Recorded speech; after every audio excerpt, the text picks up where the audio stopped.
April 6th strategy session of the Charlotte City Council to order. So a couple of comments that I'd like to make is tonight's meeting, strategy meeting, is being held as a virtual meeting, and it's been being done in accordance with the electronic meeting statute. The requirements of notice, access, and minutes are being met through electronic means. The public and the media are able to view this meeting on the government channel, the city's Facebook page, or on the city's YouTube page. Going forward, next Monday, we will have our April 13th business meeting, which will be held at 6:30 p.m., and that will also be a virtual meeting. The public and the media can view the meeting in the same methods, the government channel, the city's Facebook page, or on the city's YouTube page. Now, members of the public who wish to comment on the items that will be on the April 13th business meeting agenda should email their comments to the city clerk at charlottenc.gov. The email address is cityclerk@charlottenc.gov by 9 a.m. Thursday, April 9th.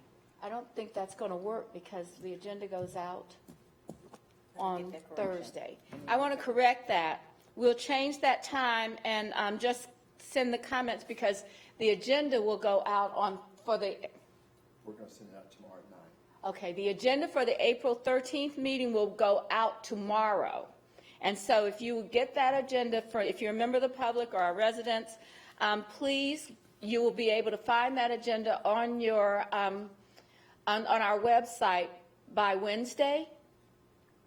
And if you have comments, you can email those to the city clerk at her email address, cityclerk@charlottenc.gov by Thursday at 9 a.m. So comments, we are asking you to limit those comments to 375 words. And those comments will be sent to the Charlotte City Council members as well as included in the record of the meeting. So with those rules of guidance for today and the remainder of to the end of this meeting, and then on April the 13th, I'm going to ask the City Council members to introduce yourselves, and we're going to do it in the order that you have on your agenda before you today. So I am Vi Lyles, and I am mayor.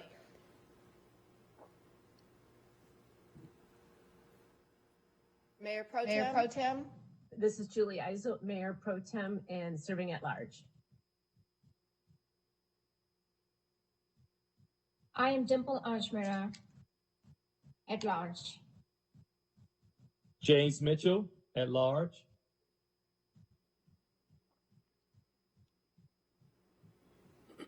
Mr. Driggs. Todd Lees, District 7. All right. And now I'd like to have the staff introduce themselves that are in the room, and we'll start with our city clerk. Stephanie Kelly, City Clerk. Patrick Baker, City Attorney. Donata Jackson, Office of Constituent Services. Marcus Jones, City Manager. Us maintain the services of this community as well as holding up this community for the last 2 weeks. You know, all of us have been watching the updates that occur on a regular basis and hearing a lot about this. But, you know, sometimes that's just noise in the background, and we have to remember that what we're doing here and right now is a civic responsibility to try to maintain the safety and wellness of our own community and our city. We watch this as others all across this country are experiencing the difficult times that we're facing. But I want to say thanks to those that helped make it possible for us to be responsible to each other. We're doing all that we can, but I know that coming up is Passover and Easter. And at those times when all of us are having services around our faith or our religion, and those that just really want to be a part of what I see as a beautiful Charlotte spring, I want to remind everyone to practice social distancing. That has been proven to be the most effective way to flatten the curve of this really dangerous virus. I want to say to the 600 residents plus that have contracted this virus in our city, that we wish you well and a full recovery. And to those 4 people who lost their lives to this virus that live in our county, to their families and their friends, we mourn with you. We're in this together as a city, as a county, as a country, and we can make a difference. So I want to say thank you to the residents. I want to say thank you particularly to our city council members who understand how difficult this can be. And that's why we're having a virtual meeting tonight, because we believe by doing these kinds of things to make a difference that we'll all be better off in the end. So with that, I'd like to recognize the city manager who will review this evening's agenda, and then we'll proceed with our presentations. Mr. Jones? Thank you, Mayor, and members of council. So tonight, what we will do, it's a follow-up since you last met on March 15th. I appreciate your willingness to allow some agenda items that would have been on the last meeting of the month of March to move up so that you could allow us to continue to keep government operating. So tonight, what we really want to do is start off with having the chiefs talk about the Emergency Operation Center. And I have to mention that during the retreat, it was very interesting that Councilmember Graham really wanted us to focus on emergency management. And even before this crisis, we had a briefing on emergency management operations. All I can say is that I'm not only just proud of what's happening at emergency management, but what's happening through the city. I echo what the mayor said. It's not just CMPD and fire, but it's solid waste, CATS, CDOT, and water, and everybody that's in operations. And it's a time for us to lock arms and work together in not just the city, but the city and the county and the towns. I really believe we're working well together. And the chiefs tonight will set a framework of how the Emergency Operations Center functions, and I think that would be a great opportunity for council to get insight. After that, we'll have Chief Putney, and I believe Chief Estes may be here tonight also, to talk about enforcement. As you know, with the declaration comes enforcement, and that is something that we'd like to be able to talk with council about tonight. And then the Coronavirus Aid, Relief, and Economic Security Act. That's something that many of you have spoken with me over the past few days to see if you could get an update. So we're going to have Ryan Bergman, the budget director, give us an overview of what the city expects to receive in terms of the stimulus package. We'll also have Pam Whiteman talk about specifically some funds related to ESG and funds related to CDBG. And then Kelly Flannery and Tracy Dotson will talk about the stimulus funds that are available to people. That's a lot of questions we had. How does this work? When does the spigot turn on? So we believe tonight we have a good lineup to go over the stimulus package in detail. The mayor mentioned the April 13th meeting. So on the April 13th meeting, what we'd like to provide for council is an update not only on the FY20 budget, but a little bit of insight into some of our challenges with the FY21 budget and what are some expectations with that. So before I turn it over to back to you, the mayor, I do want to thank the council because we've been trying to provide platforms for you to push information out, and because of the mayor and the council. And all right. Thank you, Mayor and Council. Mr. Jones, I'll do a brief review of the timeline and then talk about how the EOC is structured currently, and then I'm going to allow Chief Bonham and Chief Graham to fill in any gaps that I may leave. I'd like to start off again being a little bit repetitive, but I'd like to thank all the first responders, Charlotte-Mecklenburg Emergency Management Office, all essential and support personnel, not only for the city but for the county and the towns. It's been an extraordinary event, and we've had a lot of people step up and to expand Emergency Operations Center. The city manager, the county manager, as well as the town managers. There are some city directors in there. as well as subject matter experts such as Atrium and Novant are in there just for their subject matter expert and not necessarily in the decision-making role. The Emergency Operations Center managers, Deputy Chief Cindy Bonham is actually the director of Charlotte-Mecklenburg Emergency Management Office, and Battalion Chief White Graham is the deputy director, and he does the day-to-day operations. These two have been doing an outstanding job. I'd like to thank them publicly for the work that they've been doing to make sure that the EOC is operating. And believe me when I say Mecklenburg County and the city of Charlotte are well ahead of many other cities and counties within the state, and I can brag on that. We do have a joint information center, which is comprised of, again, city, county, and hospital PIOs, which makes sure that we have one message going out. And that's very important in these type of events, is that we have one message and not sporadic or broken messaging. And they've done an outstanding job trying to share information about the stay at home, how do you protect yourself, and just making sure we're ahead of the curve, answering some of the reporters' questions, some public questions and things of that nature. Now, they work Monday through Friday as well at the EOC, and then they go virtual on the weekends, but still working diligently. Our operations section is made up of Emergency Services branch, which includes city and county fire, all law enforcement, which includes CMPD in the towns, as well as medic for EMS.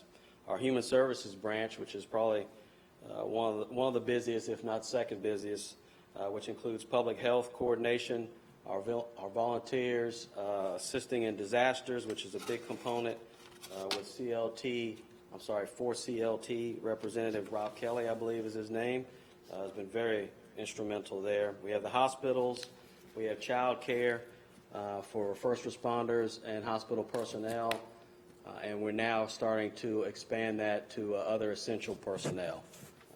As you know, with schools being closed, it's tough for some child care to be available to these employees, and we've opened that up, and that's been a huge success. Logistics is obviously one of the biggest components, the most important component. Anybody that's running an emergency knows that you can't do anything without proper equipment, and so that section is very important and has been running well. Finance and admin section's been set up. As Chief Graham reminds me, one of the biggest things is to talk about recovery. Our response is going to be expensive, not only in staff and overtime hours, but obviously the supplies we talk about and a lot of the initiatives that we need to get done. We need to make sure that we're properly documenting all of that so that we can get all the money that we can recover back from FEMA and the state. So there's some good coordination going on there. The planning section, which is one of the other big parts between planning and human services, really is a key component to what we're doing. Every day they're working on an IAP, Incident Action Plan, which runs for 3 days, but they're also doing contingency planning. And as negative as it may sound, we need to have plans, morgue plans. We need to have mass care plans. We need to have contingency planning. That's where a lot of your COOPs come into play. We also need situational awareness, since we have situation units there. And then long-term plans and demobilization, which you start working on in the beginning, but really at some point we need to start demobilizing a lot of our assets. At any given time, we could have up to 100 people working in the EOC, and that would include people staffing the volunteer hotline, also staffing the stay-at-home call center, which I have to really thank 311 staff for stepping up and really filling that gap. I think that has really assisted in this transition with the stay-at-home. We have the VOAD, or Volunteers Assistance in Disasters. They have a single point of contact for donated items, which is another component of a disaster that you definitely don't want to lose track of. So we have gotten that assistance there. I already mentioned the child care, so I'll give you just some of the numbers that we have as of 4 o'clock. So we have 739 positive cases as of 4 o'clock this evening. We have 739 as of this evening. So at this point, I'm going to stop my presentation, and Chief Bonham, if you have anything that you would like to add to that, and we'll be here for questions. Today started at 5:30 a.m. agencies and everything working has been outstanding. So I feel like very successful. That's all. Manager and the health director. The health director sits next to me every single day, and we've been together for, I think, like a month, something like that, a long time. There are no real days off, not just for us, but for our firefighters on the street, the police officers on the street, the medic crews on the street, the city and county workers that are providing the services. We fully understand what they're going through. It is important to understand, if you think of the virus in terms of a fire and the restrictions that we put in place and the measures that we're taking, our fire trucks, we're going to continue to send fire trucks to the fire until the fire's out. So that's where we're at. Long-term recovery efforts that Mr. Jones and the mayor are talking about, those are important. They need to begin now. But we also have an issue with as we let those restrictions up, we don't know what's going to occur in our communities. So working with the hospitals is key to that. And as you are well aware, we've been involved in some efforts to up the amount of beds that are available for Atrium and Novant, and they are working very closely. We talk to them 3 or 4 times a day. I probably talk to the state 7 or 8 times a day, including Director Mike Sprayberry. We're on the phone until 11 o'clock at night and back on the phone at 5:30 or 6 o'clock in the morning. That is the world that we're living in. I think there's about 170 folks that have either worked in the EOC or worked around the EOC or working virtually. We do have, I will tell you, one of the challenges for us is the social distancing, because we've taken over the academy and we do everything we can to socially distance, but the work still has to be done.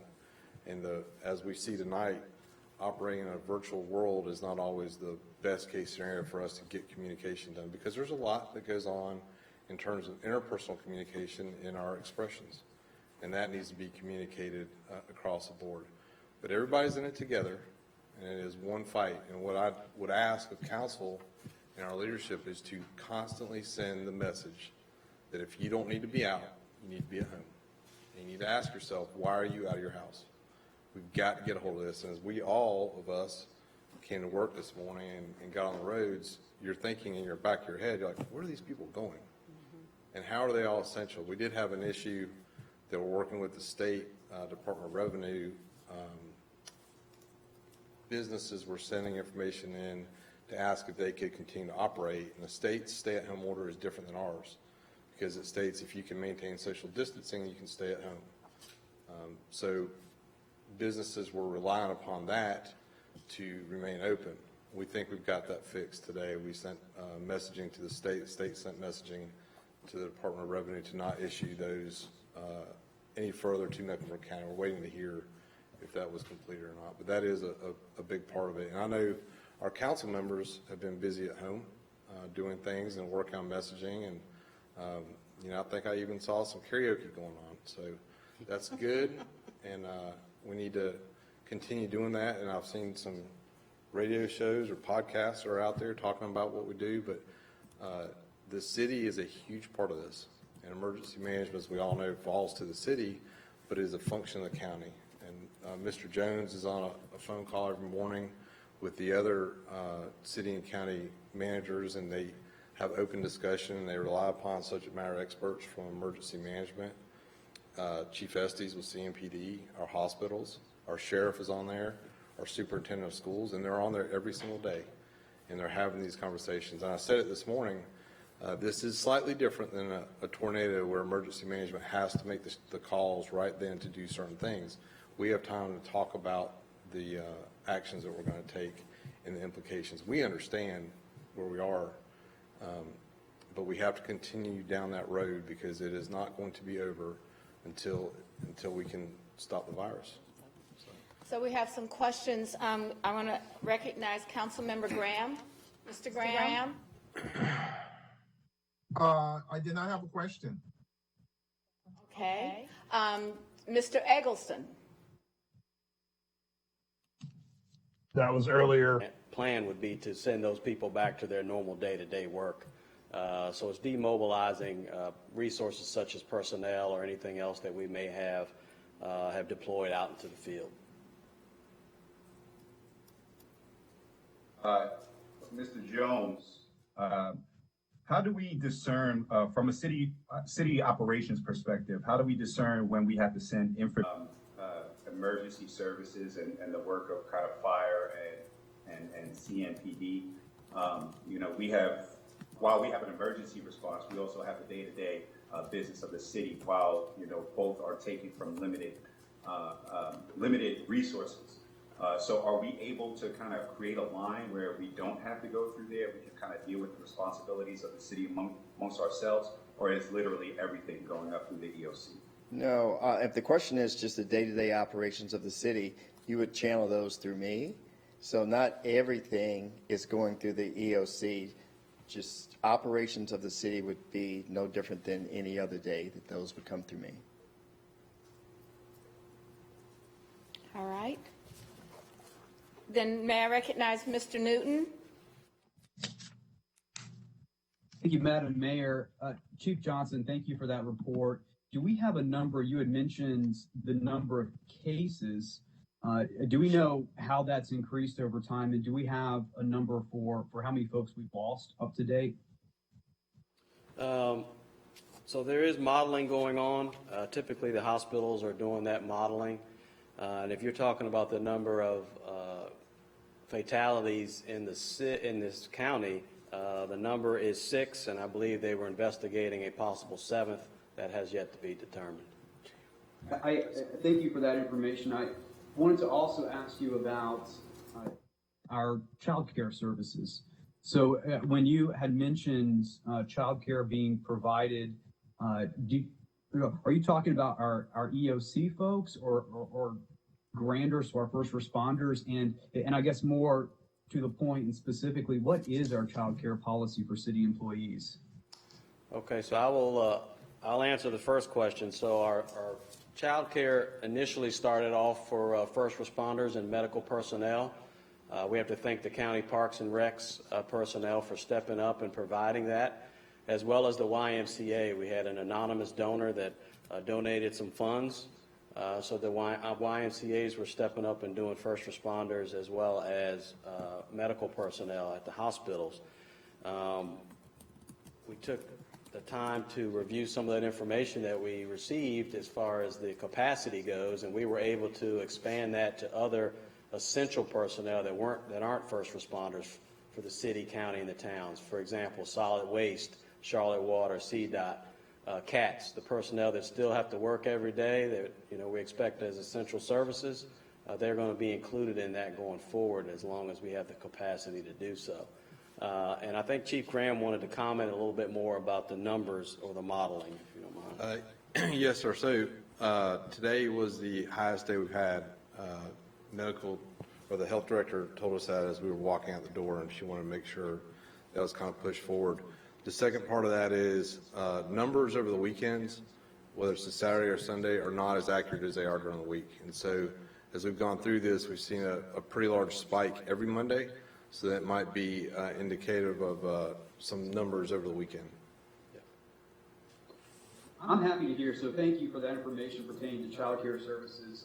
I'm thrilled to hear that we are expanding the scope of those services to include our solid waste service employees, our transit employees. Could you keep us posted on that too, Chief Johnson, or maybe Mr. Manager so wherever we might have gaps, you said so long as we can provide that, can you keep us posted where any gaps or shortcomings in providing that service, when and where they occur? Sure, we can do that, Mr. Newton. I believe that HR sent out the survey last week for the other city employees, and they have been populating that daily. Thank you. All right. Mr. Driggs. I have a question about the hospitals. What information do we have about the current status of capacity at the hospitals and what is being done to absorb the surge that is still expected? Are they right now anticipating that they will be able to deal with the cases that come up? So I don't want to speak for Atrium or Novant, but I know for a fact that they are trying to reduce the number of patients at the hospitals with no elective surgeries and things of that nature to build capacity in. as well as they have a surge plan that show that that doesn't necessarily provide the protection that some people may think. And once she makes a decision on that, we'll move forward with what we can in regards to that. Okay, thank you. Now are unable to do so in some instances. Have we identified a specific place that police officers can go if they need to take someone who's experiencing a mental health crisis, or do we have telehealth options for some of these folks? Have we at all come up with a solution there so our police officers are not just having to leave the scene without providing some sort of medical connection that person might need? I personally have not heard of that particular issue. I don't know if you've heard that. One thing to remember is, as we go through this, those policies and procedures are changing about every day. And I think Chief Estes, because CMPD's in the EOC all the time, they're working with our safety folks, and their safety folks, and they're communicating with Gibby Harris, our health director. So I don't want to say they're doing one thing because they may have changed today. But that would probably be a question for Chief Estes as to what their current policy and procedures are. And Chief Estes will be coming in with Chief Putney, so you want to come back to that? Sure. And if I could just add one thing to that is that, Chief Graham made a good point. So we have CMPD and the EOC, and we have DSS and other county departments in the EOC. So that's where those type of things get worked out. But hopefully Chief Putney can provide the answer. Okay. Ms. Ajmera? Ms. Ajmera? Yes. Yes, thank you, Madam Mayor. Chief Johnson, for the 311 capacity, I know we have seen our call volumes go up. What has been changes to address the additional call volumes we are seeing? I can't necessarily address 311. I think Ms. Weidman's coming a little later on and can answer that question. The call center that I was referring to was the stay-at-home call center that we set up right before or right at the time that the stay-at-home order was issued for the county. And that was really just to provide an avenue for businesses and citizens to ask questions and get some clarification on that. 311 was able to provide us some personnel. I'm very thankful for that, to actually assist with the stay-at-home call center. So to follow up on that, have we seen timely response to the calls we are seeing? I know you had gotten several emails that I had shared about how folks are not able to get through to talk to someone. I would say early on the call volume was probably quite high, and we had 20. We started off with 10 lines and went to 20 lines like the next day because the phones just constantly rang. But I think that call volume has slowed, and we've been able to manage the call volume at the stay-at-home call center. Thank you, Chief Johnson. Second question I have, I think this might be for Mr. Manager. What is the policy for our employees if they want to request a leave because of doctor's note? What is the policy for leave for those employees? So thank you, Ms. Ajmera. For the most part, what we're doing is making sure that if an employee feels that he or she is unable to come to work, the director or the supervisor is honoring that. And what we're trying to do first and foremost is to keep our employees safe and to keep them healthy. So you may recall on that March 15th meeting, the emergency family leave that was approved, that can be used as it relates to COVID-19.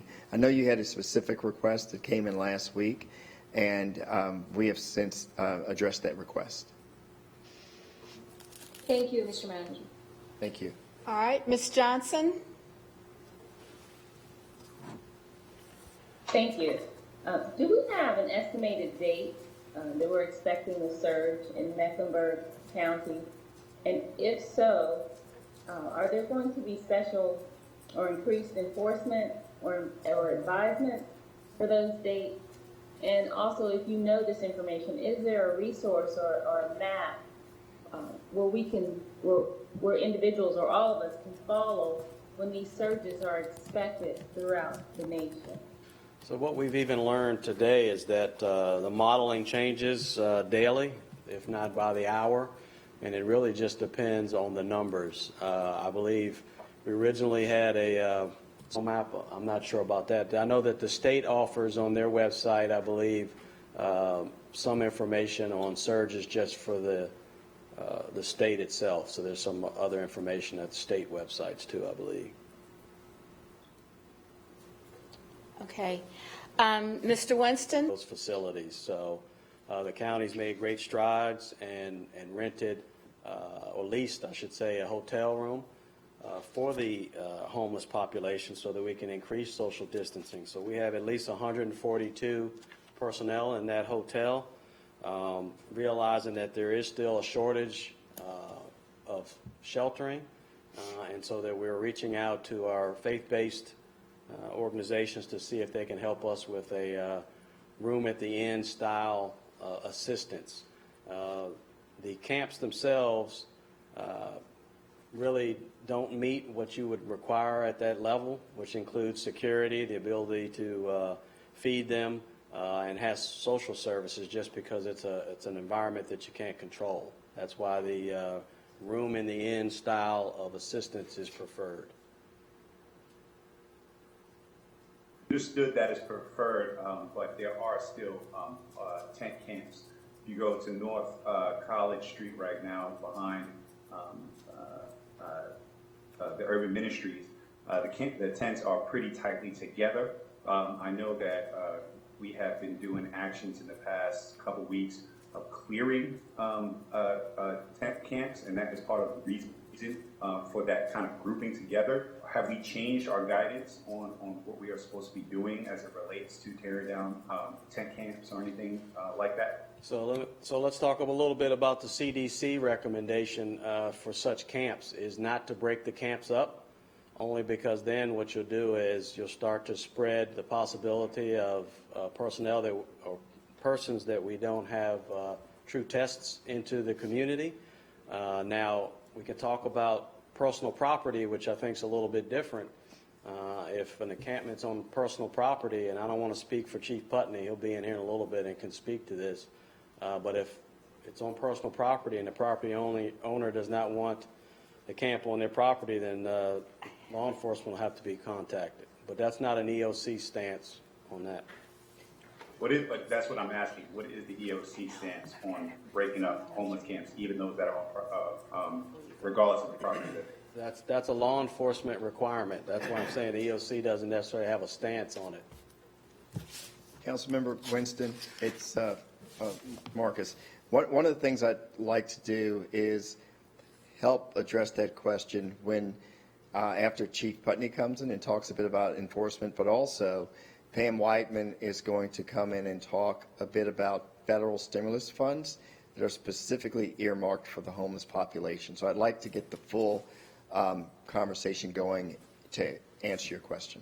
Okay. Also, question for the EOC. Is there any update on implementing any systemic testing for city workers and other frontline workers? And can you give an update on the acquisition of PPE for our workers? Okay, as far as the systemic testing, we'd have to get back to you on that. I'm not sure where we are with that, but Chief Graham, you have something on that? Yes, sir. One thing to remember is with the testing, you can test negative today and test positive tomorrow. So while we want to see testing on a larger scale, that's just to give us indication of what the overall problem is in our community. So it has its own challenges. They're also looking at new testing procedures, and Gibby Harris is our lead for kind of giving us guidance as we go down that road. So as far as to answer your question about PPE, we are in competition just like every other county and state, and even against the federal government when it comes to acquiring PPE. One of the things we did set up, which is the VOAD donation coordinator, single point source for donations, and we have a number of organizations that want to donate PPE. So our goal is to coordinate those donations and make sure that we are matching that or crosswalking that with our list from logistics and filling PPE as we can. Sorry, Chief Bonham. Mr. Winston, also, there is a streamlined process. I think you mentioned the first responders. So any frontline personnel that we suspect may have contracted this, we do have a streamlined process in place where they can get a test and get the results back as quickly as possible. All right. Mr. Newton? Thank you again, Madam Mayor. So our homeless population is a very vulnerable population, susceptible to infection and spread of this. They don't have homes to go back to. We know that under the stay-at-home order. So I really appreciate this conversation about the homeless. Having said that, Mr. Manager, you said that we are exploring federal stimulus funds for our homeless. Did I hear that right? And are those our funds, or are we talking about funds that the county is receiving? So those will be our funds. So, Councilmember Newton, as we talk about the stimulus package, there are two buckets typically for homelessness. And as far as this package is concerned, a week ago we thought we were going to get another $3.5 million. However, the HUD Secretary has decided to change the formula a bit. We will still get $1.75 million. And that would be specifically to address homelessness. And Pam will talk about that when she gets in the room. That's fantastic. It's not good that we've gotten reduced funds. Keeping them healthy, maintaining their well-being. Are we at a place now where they are allowed to wear their own PPE if we're unable to provide it to them? And I've also heard the suggestion that that's not acceptable if our CATS or our city logo is on that PPE. Once again, I think their health, well-being, and safety should be our #1 priority.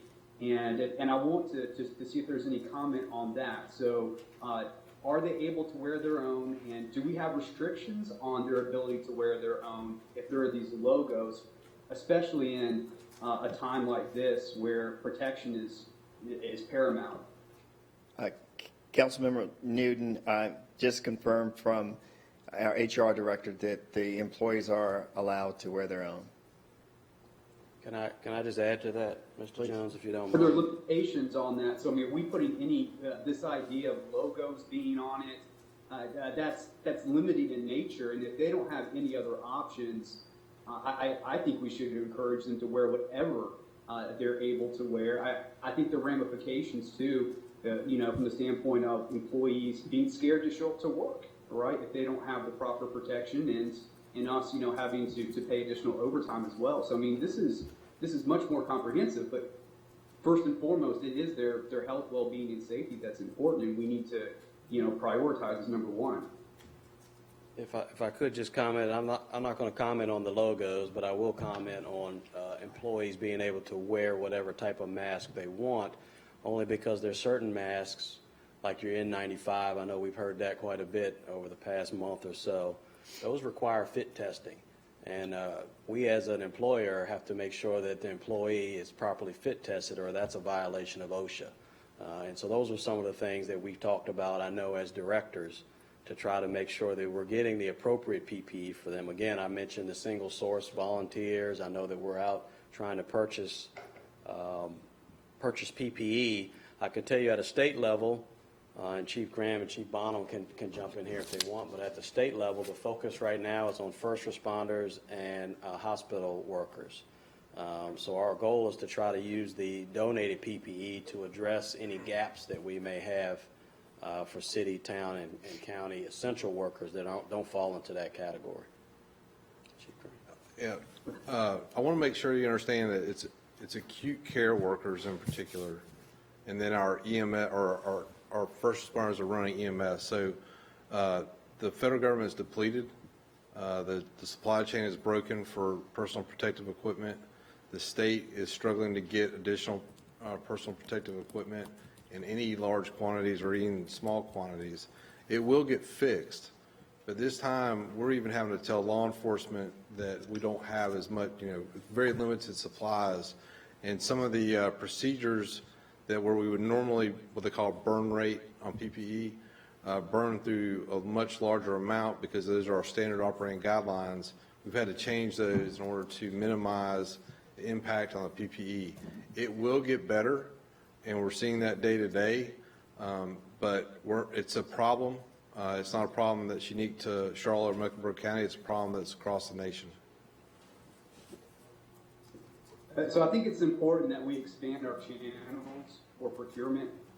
We have community organizations that are making masks. I am working with John Lewis right now and reaching out to those organizations. I think we need to continue to do that. If we have these shortfalls in PPE for our own employees, and if our employees are not receiving the PPE or we're unable to provide for them, I think it's really important that they know that they can protect themselves, and they can protect themselves without limitation. So I would like to hear an update on that in the future, but I think what you're telling me, Mr. Manager, is that they can do that right now. That's correct. Okay.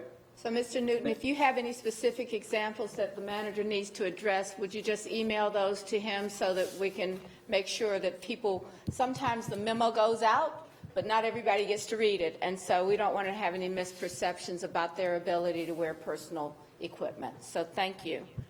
I will. Thank you, Madam Mayor. All right. Mr. Driggs? Sorry, it's been a while. I'll pass. Okay. Mr. Eggleston? Or someone in their home, do we have any strategies or ideas for how to get them temporary housing? We do have, and I'll let Chief Graham answer this in more detail, but I believe the county has set up the possibility of hotels for that purpose. Ms. Esmira has passed. All right. Miss Johnson? I'm sorry. Let me go to Mayor Pro Tem Isolt. Mayor Pro Tem? Thank you, Madam Mayor. So a couple questions. I wondered, I don't know if we are getting into this later, but if the EOC has information on how that has, with regards to masks and whatnot, how that's been working on our buses, because I still get stories of people that feel that they're not, well, drivers that feel that they're not distanced far enough from people riding the bus. Are they all coming in the back of the bus? Does every bus have a back entrance? And if they do, then can they not rope off the first couple seats so that passengers cannot get that close to the driver? So Mayor Pro Tem, yes, we are blocking off those first couple of rows of seats. In terms of the coming in through the back entrance, our buses are maybe a little bit different than maybe some of the other buses in cities that do allow that. So what occurs for the vast majority of our buses is that the way that that rear door opens is through someone pulling the rope on the inside. So if we were just going up to a bus stop trying to have someone come into that backside entrance, they would have to open the doors themselves, and that becomes very complicated. So, what we are doing is when we start to think about social distancing, we went to the Saturday route for each day with the exception of Sunday, and we noticed that whenever we saw some crowding at certain stops, we would send a bus behind a bus. So it's really two pieces. One, yes, we're trying to protect the drivers with gloves and with hand sanitizers, but coming in through that back entrance really becomes more of an additional safety concern, even for the potential rider. Okay. Thank you, Mr. Manager. And just a second part to that question with regards to the discussion on masks. One thing I've been wondering, the CDC said probably better to wear masks, but no one's really ever said that they're effective, that, they're not going to hurt, but they would help with somebody who's infected wearing the mask. So I get a little bit concerned that there's this false sense of security when people wear their own masks. Are we really clear about that, especially for our bus drivers and our officers that, you know, or anybody, that when they wear a mask, that doesn't necessarily mean they're going to be safe. You know, everybody's out there now sewing masks, donating them, and we really don't know what the efficacy is. So I don't know. I just have some concerns that we're giving this sort of false hope that that's going to, you know, allow you to get on the bus, get near people, or whatever it is.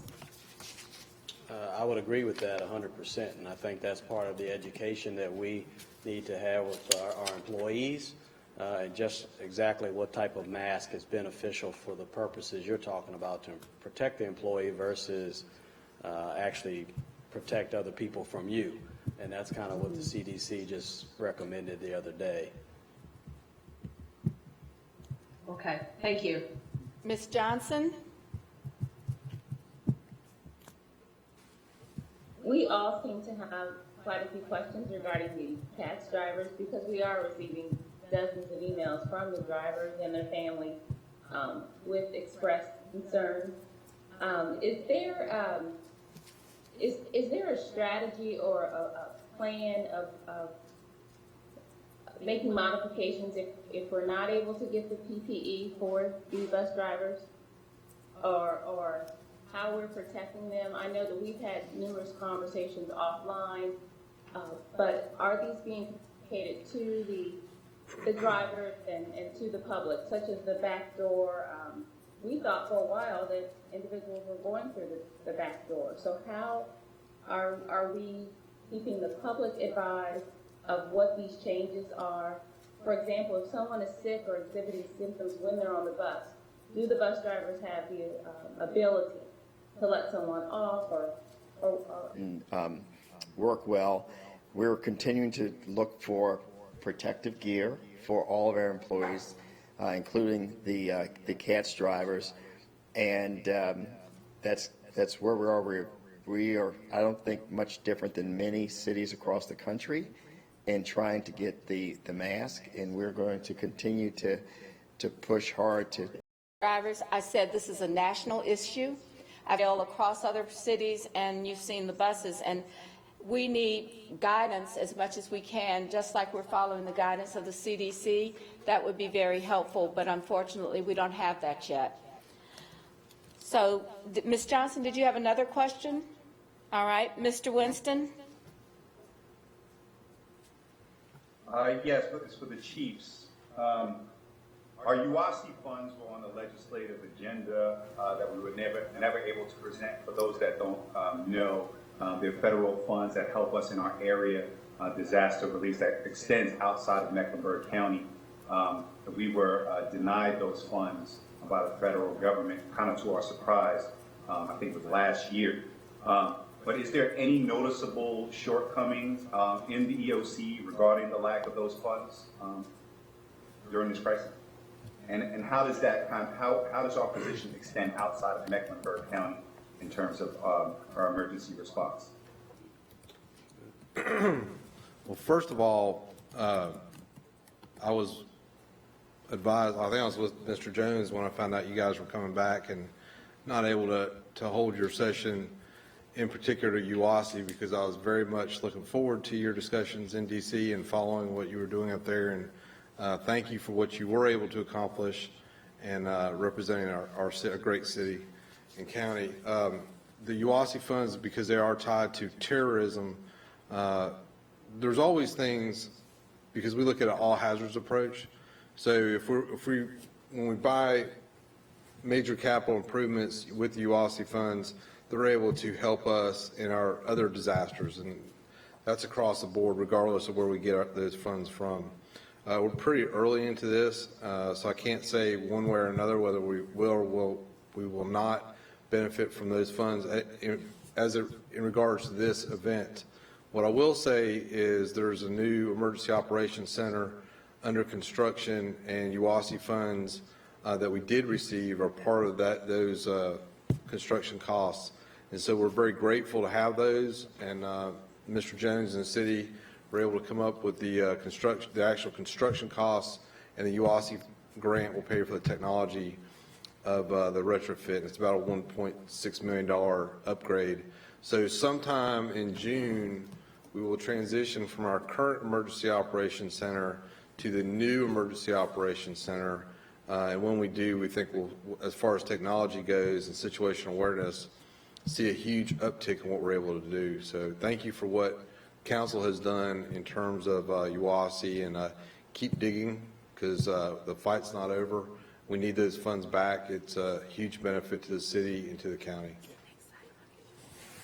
All right, this is our last question on this agenda item, and it comes from Mr. Driggs. Oh, I'm sorry. I'm sorry. I did not know we have more questions. So, Ms. Johnson, unless you have another question, will you lower your hand, and that way we'll be ready to call on you. So we're going to hear from Mr. Driggs. And Mayor, I didn't have my hand up. I don't know. I had it up okay, before. sorry. Mr. Newton? Yes, ma'am, Madam Mayor. So I do have a few more questions. The first is regarding our sanitation workers. Mr. Manager, are they on an AB schedule? And seeing as how have we employed the one-armed bandits yet? And seeing as how if we haven't, we're going to, or are we going to be switching to an AB schedule for our sanitation workers? Yes, so Councilmember Newton, so when we talk about an AB schedule, Mayor, members of council, the concept is trying to keep our employees healthy and safe. So what we did is one set of employees, whether it's solid waste or CATS, would work 1 week while another set of employees would stay home. And then that following week, the set of employees who were home would come to work, and the folks that worked the previous week would stay home and stay healthy. Because as we've talked about most of this evening, this concept of the surge and having a healthy workforce. When we move to the one-armed bandits, so in other words, to continue to keep our employees safe, we move to a truck that is one person in the truck that picks up the trash and dumps it. So you don't need 2 or 3 people on the truck. What has occurred is in moving to that, we not everybody in solid waste has a commercial driver's license. So for a period of time, we went from this AB shift. We have to step away from it for a short period of time to get those individuals who do not have a CDL to get a CDL, is keep our employees healthy. And the ability for folks to get the CDL might be a bit challenging under the circumstances. Yeah, I don't disagree with you, but we're trying to accelerate that for those employees. And I will say that the alternative would be to have multiple people on a truck, and I don't think that's where you'd like us to be right now. No. Have we given consideration related? Is that on our radar? And my final question, Mr. Manager, do we intend, are there any plans for the limiting or the abridgment of the maintenance of our CATS and transit services moving forward? I'm sorry, could you say that again, please? So how are we looking at maintaining transit services moving forward? Are we looking at any potential stoppage of those services anytime in the near future? So much like the AB schedule with solid waste, we did the same thing with CATS. And so what that has done is it's provided us an opportunity to keep people home, keep people healthy. We'll continue to provide this essential service in transportation, but much like you have said and many council members have said, and I agree with, we have to do it in a safe way, and we continue to talk with our employees, understand what their concerns are, provide as much as we can for them, And I think right now that while you do get some questions from time to time, I got a pretty good email this morning from the head of the union who was very appreciative of what the team is doing. When I say the team, it's the mayor, the council, as well as the employees are trying to do to keep people safe. Okay. All right. I think that I want to say again, thank you to the, oh, I'm sorry. I'm sorry, Madam Mayor. I just want to clean up one thing just to Okay. make sure that we were clear. So the YMCAs are for Atrium and Novant employees. They're kids, and that was paid for by an anonymous donor specifically for that group. So I just want to make sure we're clear there. But the city employees, essential city employees, should be receiving their information from either their HR or from their director, and those are the Parks and Recs for the essential employees. I just had to clean that up. All right, so thank you for all of you for being here. The next item on our agenda is from our CMPD, Chief Putney and Chief Estes. So I just want to make sure that, thank you very much. So, I'm sorry. So, Mr. thank you, Mayor. Can I ask one more thing? I noticed I was out walking and people are cutting their grass and clipping their hedges. And are we picking up yard waste now? No, Mayor. I think we need to publicize that a little bit more, that we're not picking it up because they're putting it on the curb and they just need to put it in somewhere else. Sure, and I'll do a little bit of a public service announcement with that, is that, and that somewhere else should not be the recycling can, but that somewhere else, if you're going to put it, it's the trash bin and not the recycling can. But also, if it's just one of our residents, you can take, I think it's 2 bags to the dump, and that's with no additional cost. Okay.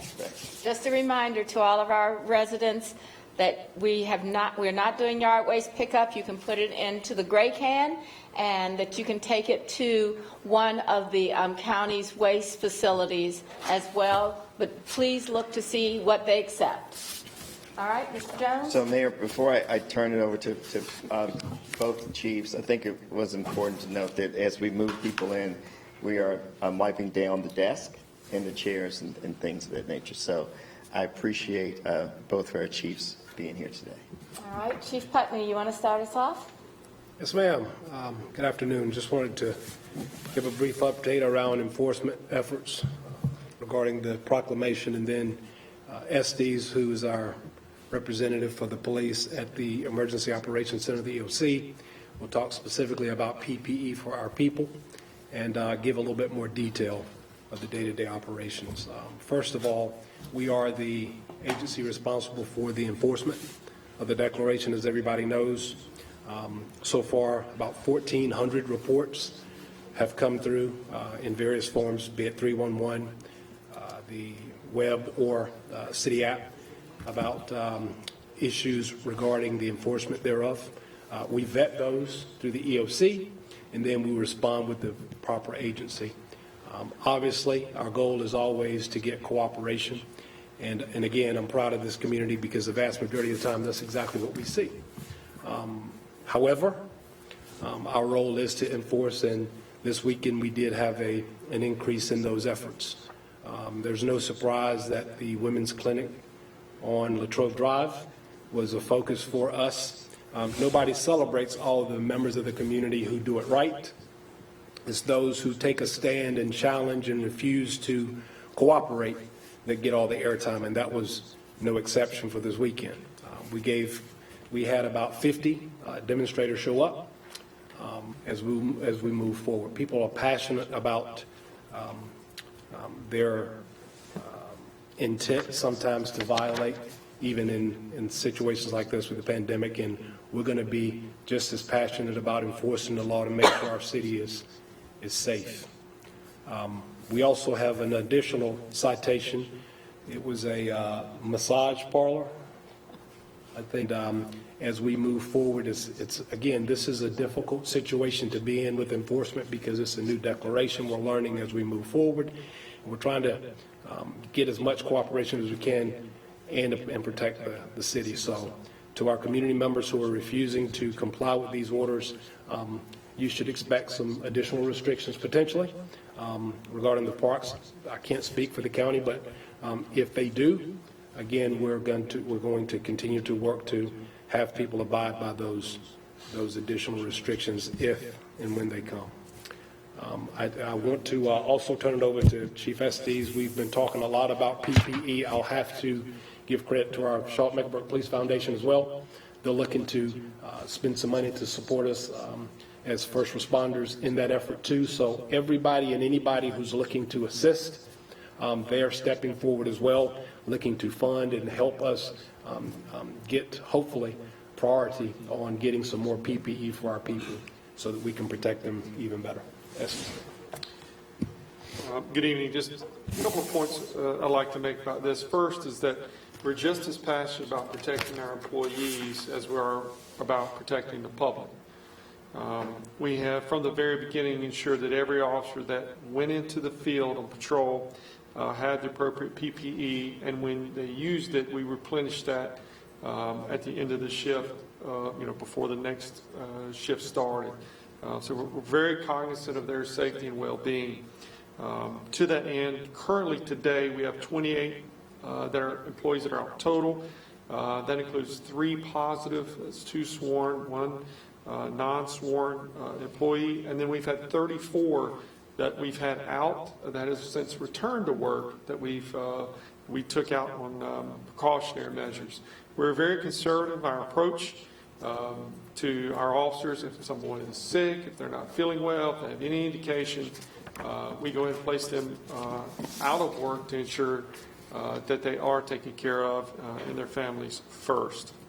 So we, as the chief alluded to, we are working very hard, not only with the Police Foundation, but also with our partners in emergency management at the state level and at the federal level to ensure that we get an adequate supply when that supply becomes available. But I'm happy to report today we have enough PPE as we are currently using it to be able to protect every officer as they go out and do their jobs. All right, so we'll take questions from the council members. Councilmember Driggs, Mr. Driggs. Thank you. Chief, it's pretty clear that the protesters at Latrobe are trying to make this about a freedom of speech issue. We did get a very helpful clarification from Jason Schneider, which I've shared, but these arrests that were made, can you tell me how the cases were disposed of? Were the people in question detained? Were they fined? What actually happened? Well, at this point, they were initially cited, a total of 12, and then we had 8 who continued to refuse and who were then arrested. Those cases have yet to be adjudicated. They've just been arrested to start that process, though. But does that mean that they are currently in custody? No, sir. I think they were able to sign themselves out, all of them, but they were arrested and taken to the intake center. And then the action against them would be the misdemeanor that we included in the order related to the public gathering? That's correct. Thank you. All right, Mr. Newton. Meant to lower my hand. Sorry about that, Madam Mayor. All right, Ms. Ajmira.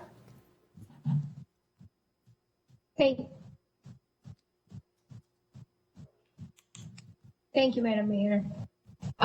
Thank you, Chief Putney, for an update on enforcement. Are we enforcing, are we doing any enforcement on non-essential travel?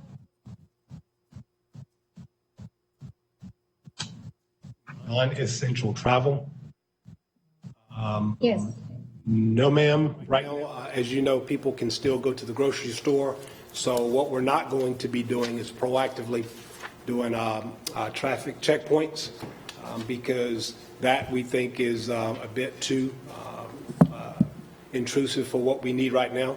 People do have the right to go get food and the essentials, and it's kind of hard for us to determine the difference. Therefore, that is not something that we're looking to proactively enforce. I think that would be stepping a bit too far, too aggressive, and we'd be throwing the net too wide. Populations.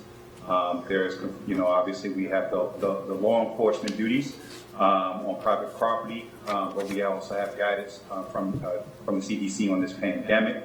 How we updating our stance and our actions as it relates to the clearing of homeless camps? Yes, quite directly, we're not looking to clear homeless camps.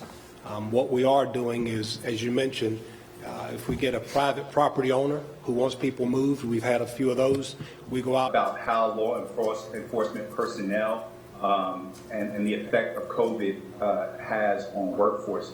What do we think we can expect moving forward, being that law enforcement officers have to interact directly so often in their job? Well, what we're seeing, especially in the larger agencies, is, in particular, as you're aware, in New York, they've had quite a few people who've been exposed. So we gave you our numbers. Luckily, we're not significantly impacted yet, but they're saying this next week or two is when we should really get the largest increase, and we would expect to maybe be impacted by that with our officers as well. So what we have is a tiered approach as far as our staffing, so that we can get to a position where we are having the staggered shifts if necessary. But right now, since we are having, we had about 30 plus officers who are in the protocol who are now back to work, we're in much better shape, and we're just going to continue to have them protect themselves and to respond to whatever we see. But generally, we expect potentially the impact to be similar on the organization as it is on our community overall. So we expect to have more people potentially exposed, unfortunately. Have we done anything on both sides of careers? Are we doing anything like freezing retirements, or how is this affecting new recruit classes? Can you just speak to both of those? Sure. The state beat us to the first one. I would not freeze any retirements, but that was done for me. For the most part, we have a lot of higher backs, though, people who've previously retired who came back. They're helping us, and it's really paying dividends right now. But we don't have as many people retiring until probably later in the year, so we're okay in that front. We also are about to graduate 38 new rookies on Thursday, so we're adding to our ranks that way. As far as freezing retirements, because we don't have many people leaving in the summer months, we should be okay there. I don't think I could really freeze them anyway. I think people would not really appreciate that well, and I don't know that you want mad cops here doing a bad situation who would prefer to have retired. So that's how we're going to approach it. One more interesting, It's a great concept, I believe. A question. How are we messaging to our own workforce about how to be good models for social distancing behaviors while on duty? I've seen several groups of officers congregating together throughout the city and doing things like taking trips to the Auto Bell to get their car washed. Can you speak to those particular incidents that I'm referring to, just congregating officers and getting car washes, as well as the overall messaging that we're giving to our workforce about modeling good behavior in the field? Absolutely. I'll take a stab at this one. Just a couple of points. One, we message via video and by roll calls and face-to-face messaging towards our employees. As far as congregating, some of the work is necessitates us as officers, being in pairs, threes, and fours. As far as the car wash goes in particular, those are the places that the officers go in order to get their cars cleaned and sanitized on the inside. They like the ability to be able to go after a shift or before shift starts and have the inside sanitized through the use of a fogger, et cetera. And if they congregate there while getting that done, then we can address that in a different manner. But just to say, in general, we are trying to make sure we social distance. We do virtual roll calls wherever possible. We don't have a meeting inside the building anymore. It's either outside or one at a time, or in the parking lots as we go forward. I'll tell you this too. One of the challenges is because so many restaurants are closing. I remember the picture you sent. We have very few choices. So a lot of what we're doing now is having to be provided to them. and they're trying to find places that they can eat during their tours.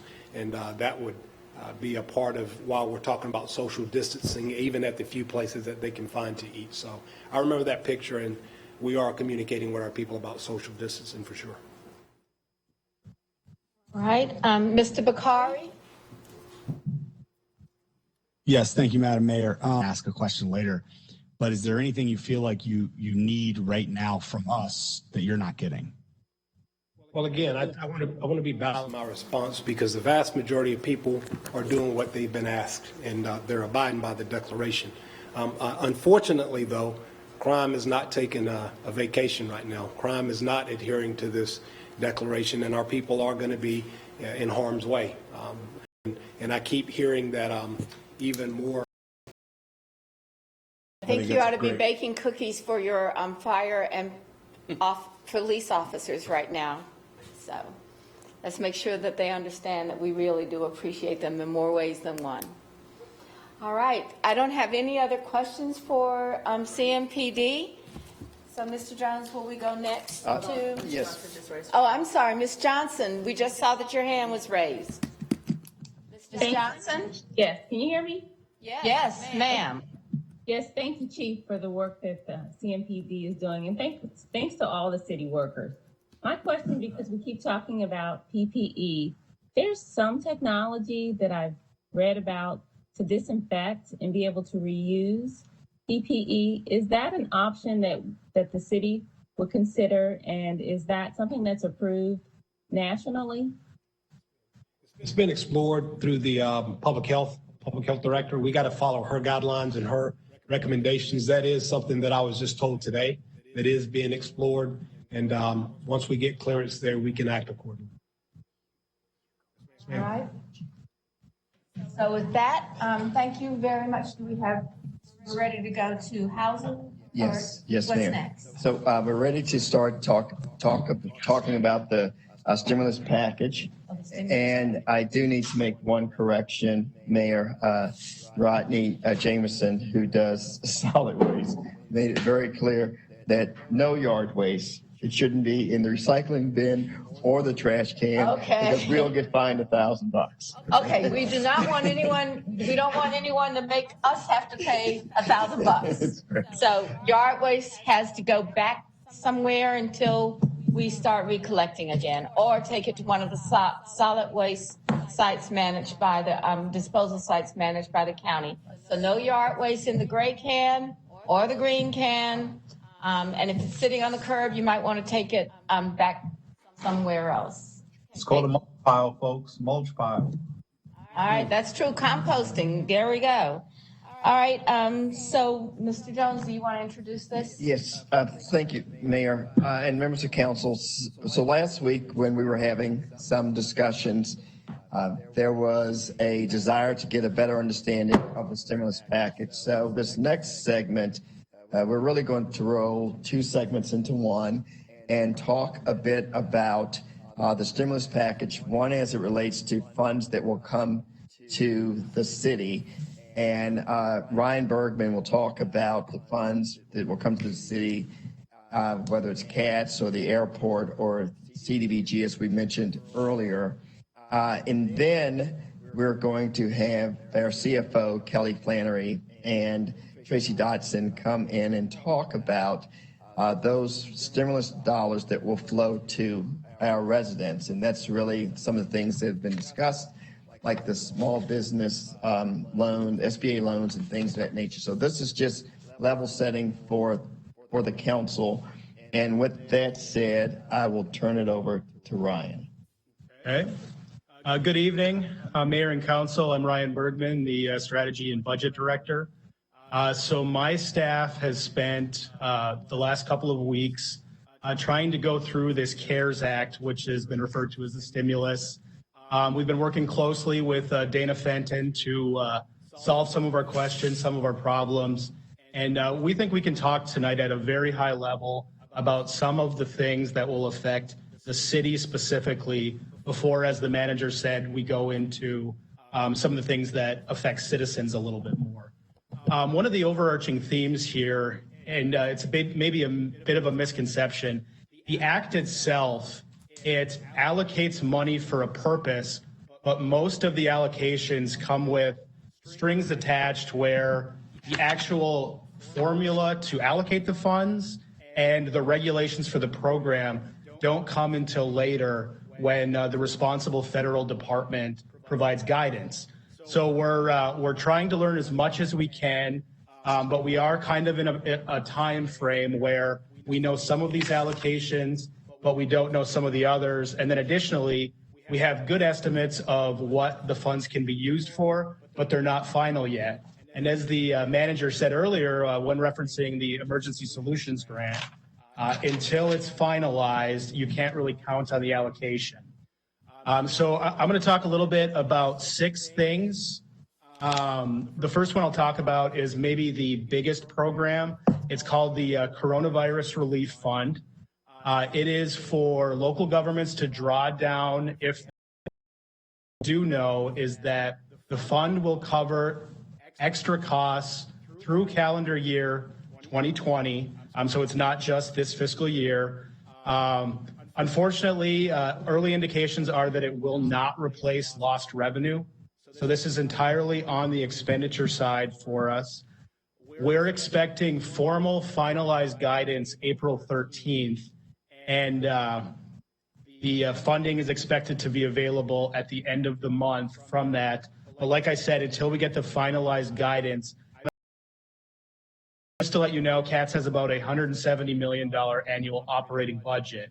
So a allocation up to $56 million should be very beneficial to CATS. As we know, they're one of the biggest impacted on the budget side because of the lost revenue from both fares and because they're so dependent on sales tax. Fortunately, the CATS money as of now looks like it can be used to replace revenue. So that is a little bit different than the Coronavirus Relief Fund. So that's good news. And we don't know yet when exactly that will be available, but we're tracking it closely. The next one that I'll talk about is aid to airports. $10 billion was allocated nationwide.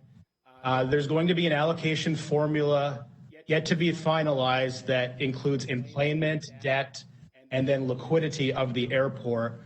So we don't want to make a projection yet. We do know that Charlotte Airport does qualify.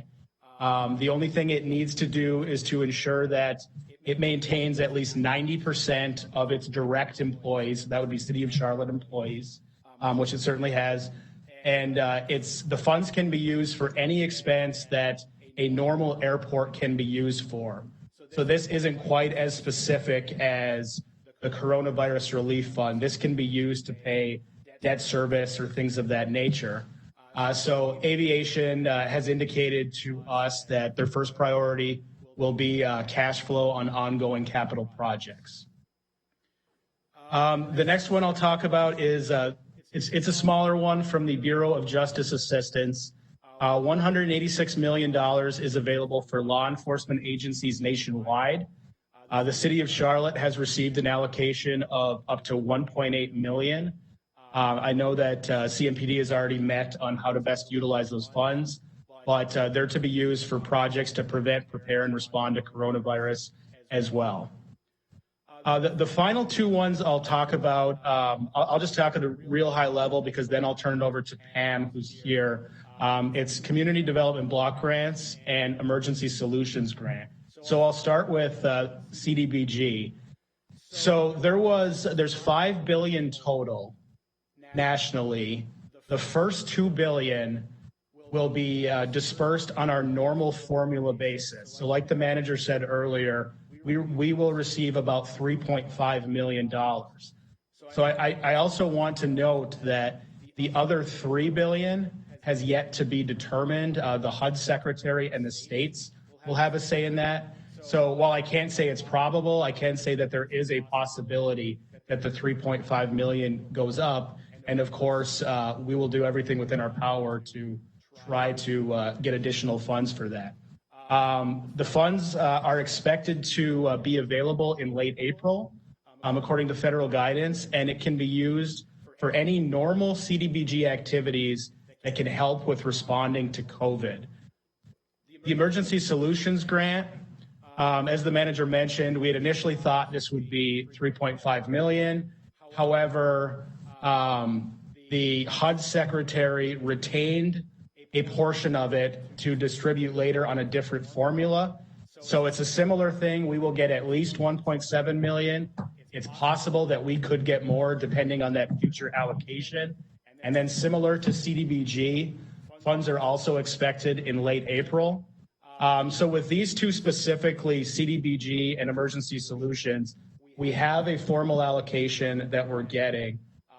So should I turn it over to, I'll turn it over to Pam directly to talk about these two programs specifically. Well, before you do that, before Pam talks about some specifics, you have a couple of questions. So, Mayor Pro Tem? Thank you, Madam Mayor. Brian, I have a question about the CDBG funding. Can that, if we, hypothetically, if we had CDBG funds now that we could use for COVID-19 purposes, can that funding that comes at the end of April be used to repay what we used in our existing allocation of funding? I think that's one of the questions we're working directly with our HUD rep for Pam to see if you could use it that way. Yeah. So, Councilmember Isel, specifically, there's been lots of talk about using a portion of our CDBG dollars to assist with small businesses. So we're working right now to amend your consolidated plan to put that activity in there so that we can go ahead and start using it for small business loans. Otherwise, we can use it for any of the other housing activities that you currently use it for. So when you say amend our existing plan, Do we have an existing plan for COVID-19 response? You do not have an existing plan for COVID-19. However, you have a consistent action plan for. Okay. So that's something, and I don't know. Are we going to talk later in the conversation after Ms. Weidman's done about that emergency response for small businesses, or have we moved on from it? Yes, that's coming up. But I thought your question was for Ryan specifically about the stimulus, but we'll talk more. Meaning that we'll have to document the expenses are associated with COVID, and any money that's not used would just actually return to the state of North Carolina. So that's why, like Chief Johnson mentioned earlier, we're going to great lengths to try to ensure that we're tracking everything we can so that we can get reimbursement for anything possible. Okay, so I've got a list of 4 people that want to talk, but we are going to talk about the proposed uses for housing and small businesses with Pam, but I want to make sure that we get the other 4 people in first. So Ryan, Ms. Johnson? I don't have a question. Okay, Mr. Winston? Yes.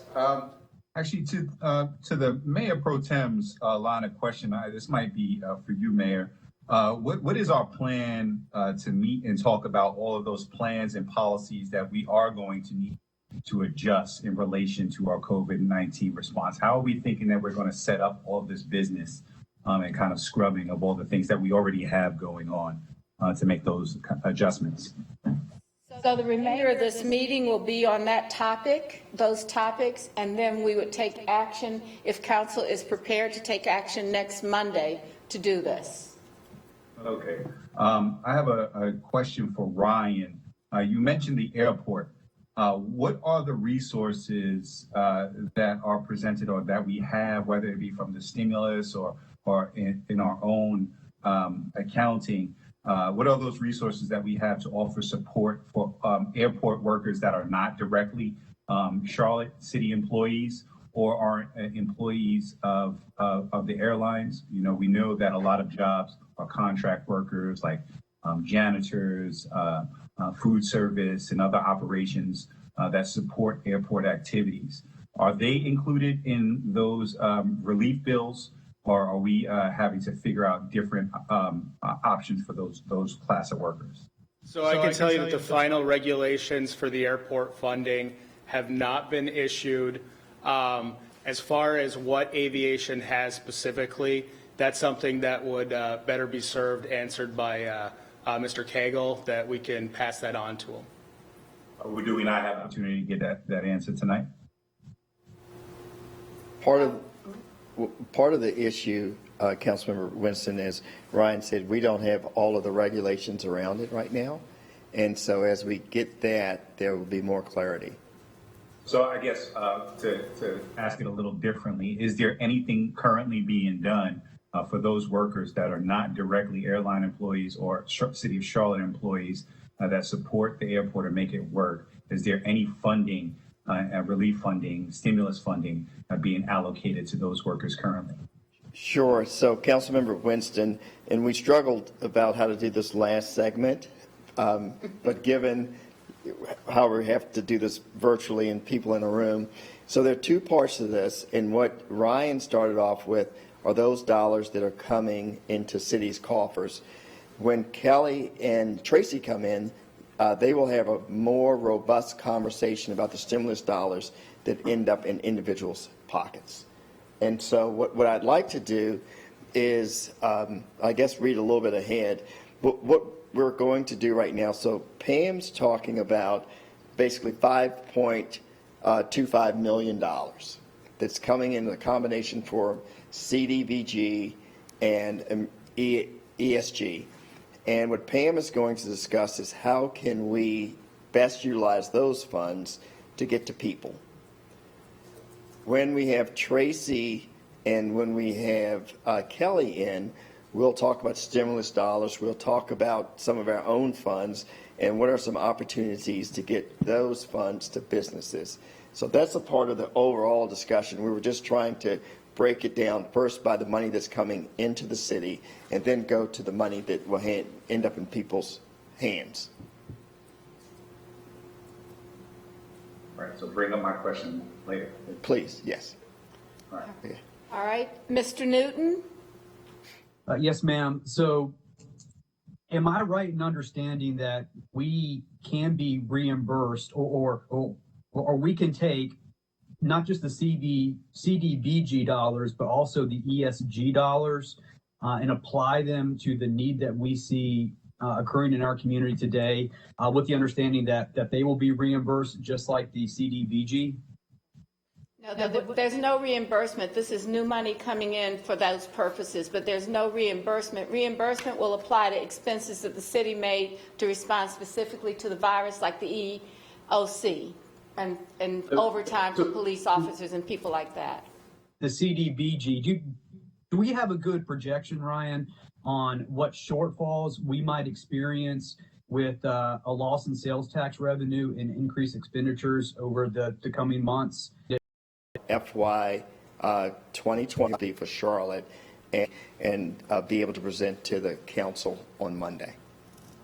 Is the soonest that we would be able to take any action? So is this, am I hearing this right? The soonest that we would be able to take any action won't be until Monday? Is there an opportunity to finalize any plans, particularly for, we've been talking a lot about small business. I think we would send it out this week. And then it would be on the agenda, and then citizens could be able to comment on it by sending emails to the clerk as well.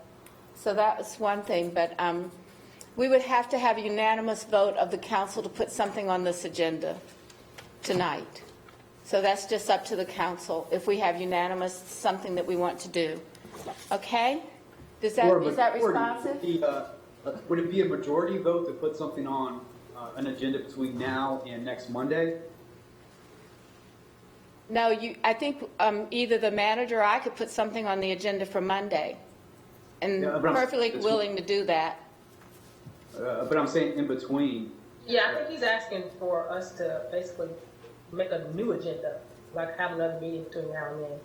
Have another meeting? That's in response. Let me just be clear. This is in response to a number of small businesses that have reached out to me indicating a lack of capital to survive literally within 2 weeks.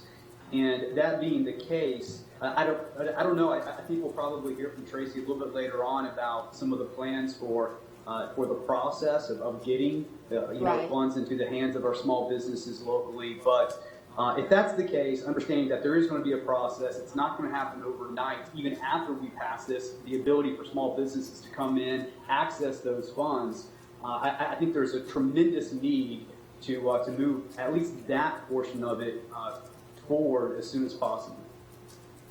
I understand what your question is now. So I think that's a council discussion.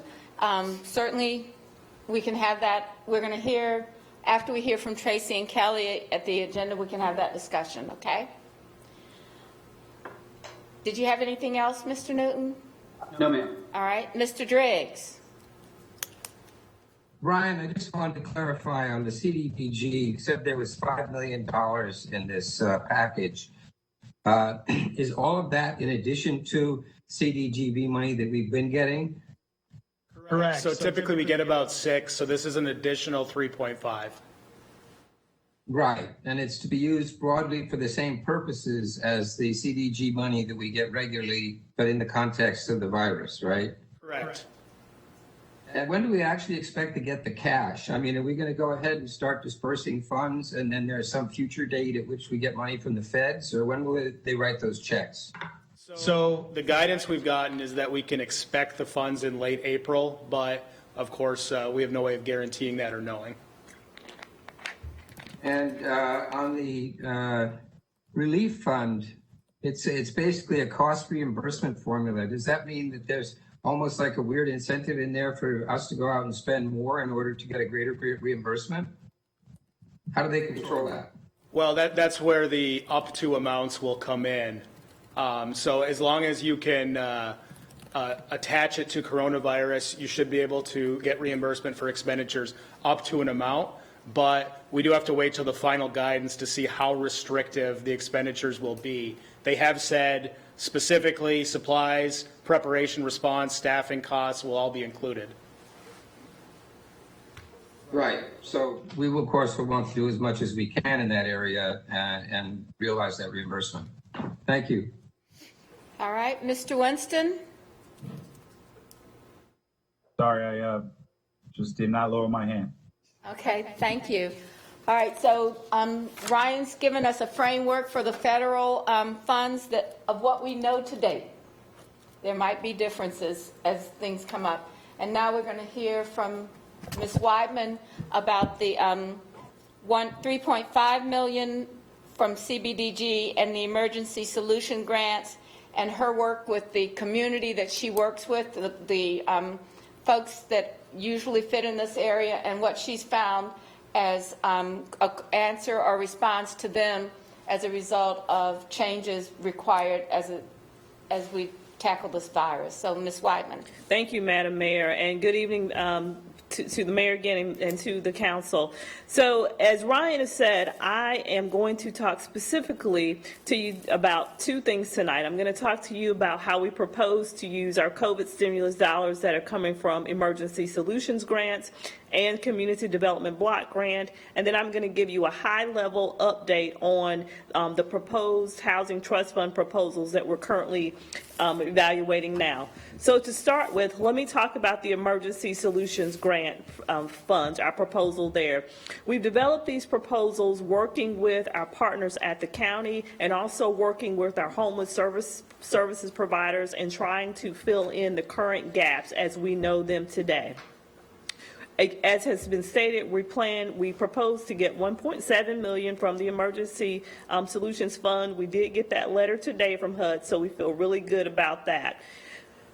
Based on what we know from the Community Act, so we'd be proposing to do that over the next 8 months. That would get us through December. We would do a similar offering with the men's shelter as well for 8 months. That would get us through December. And so that is about $1.4 million is how we're proposing to use our emergency solutions grant funds. We know that we will have, if we look at 1.7 minus 1.4 DC, we had a little bit of a balance for them based on the current situation. In terms of the community development block grant funds, we are proposing kind of a 3-pronged approach. The first approach would be a mortgage relief fund for low to moderate income residents.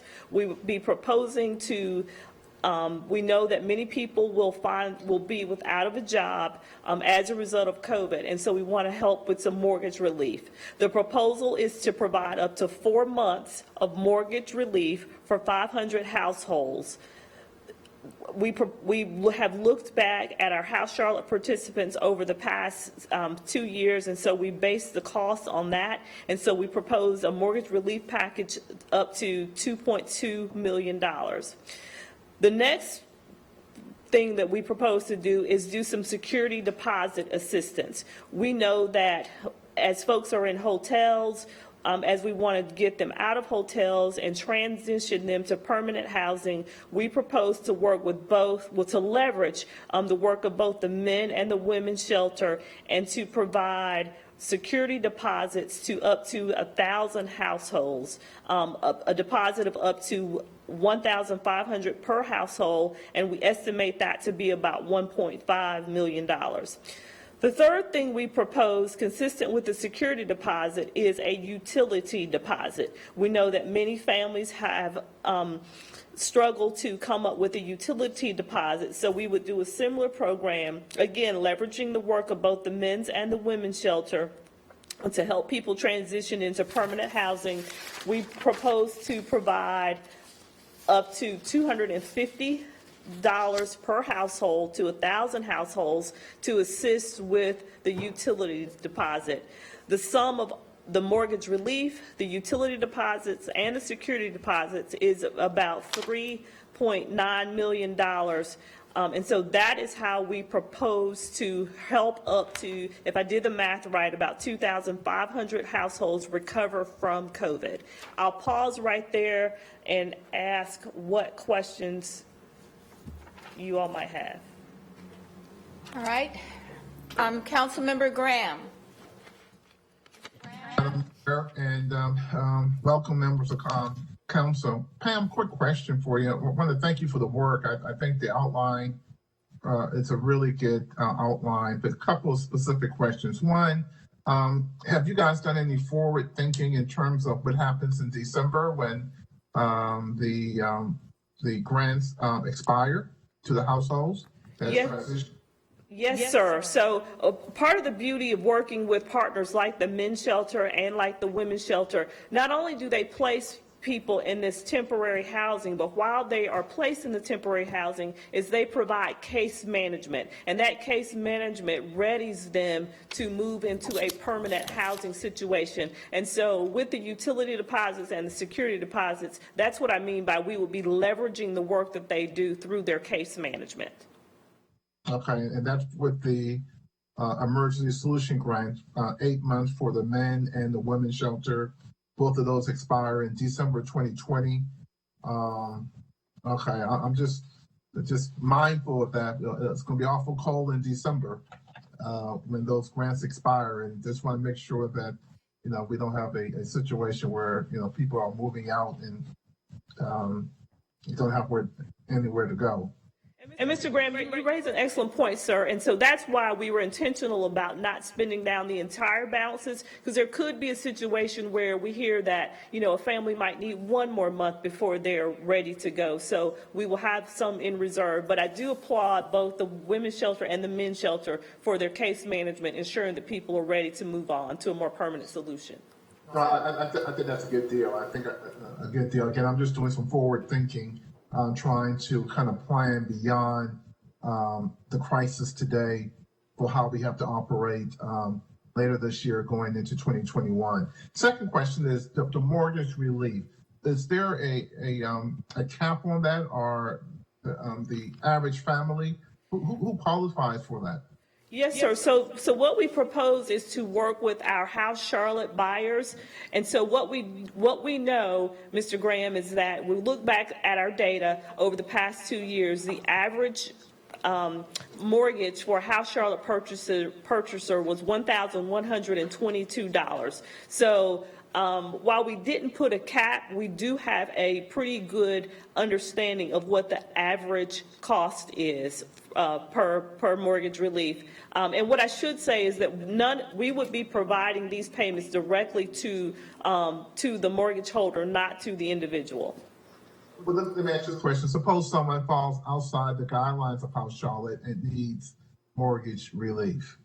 A small business owner that can't pay his rent or his mortgage, but qualifies outside of that guideline. Is he not eligible?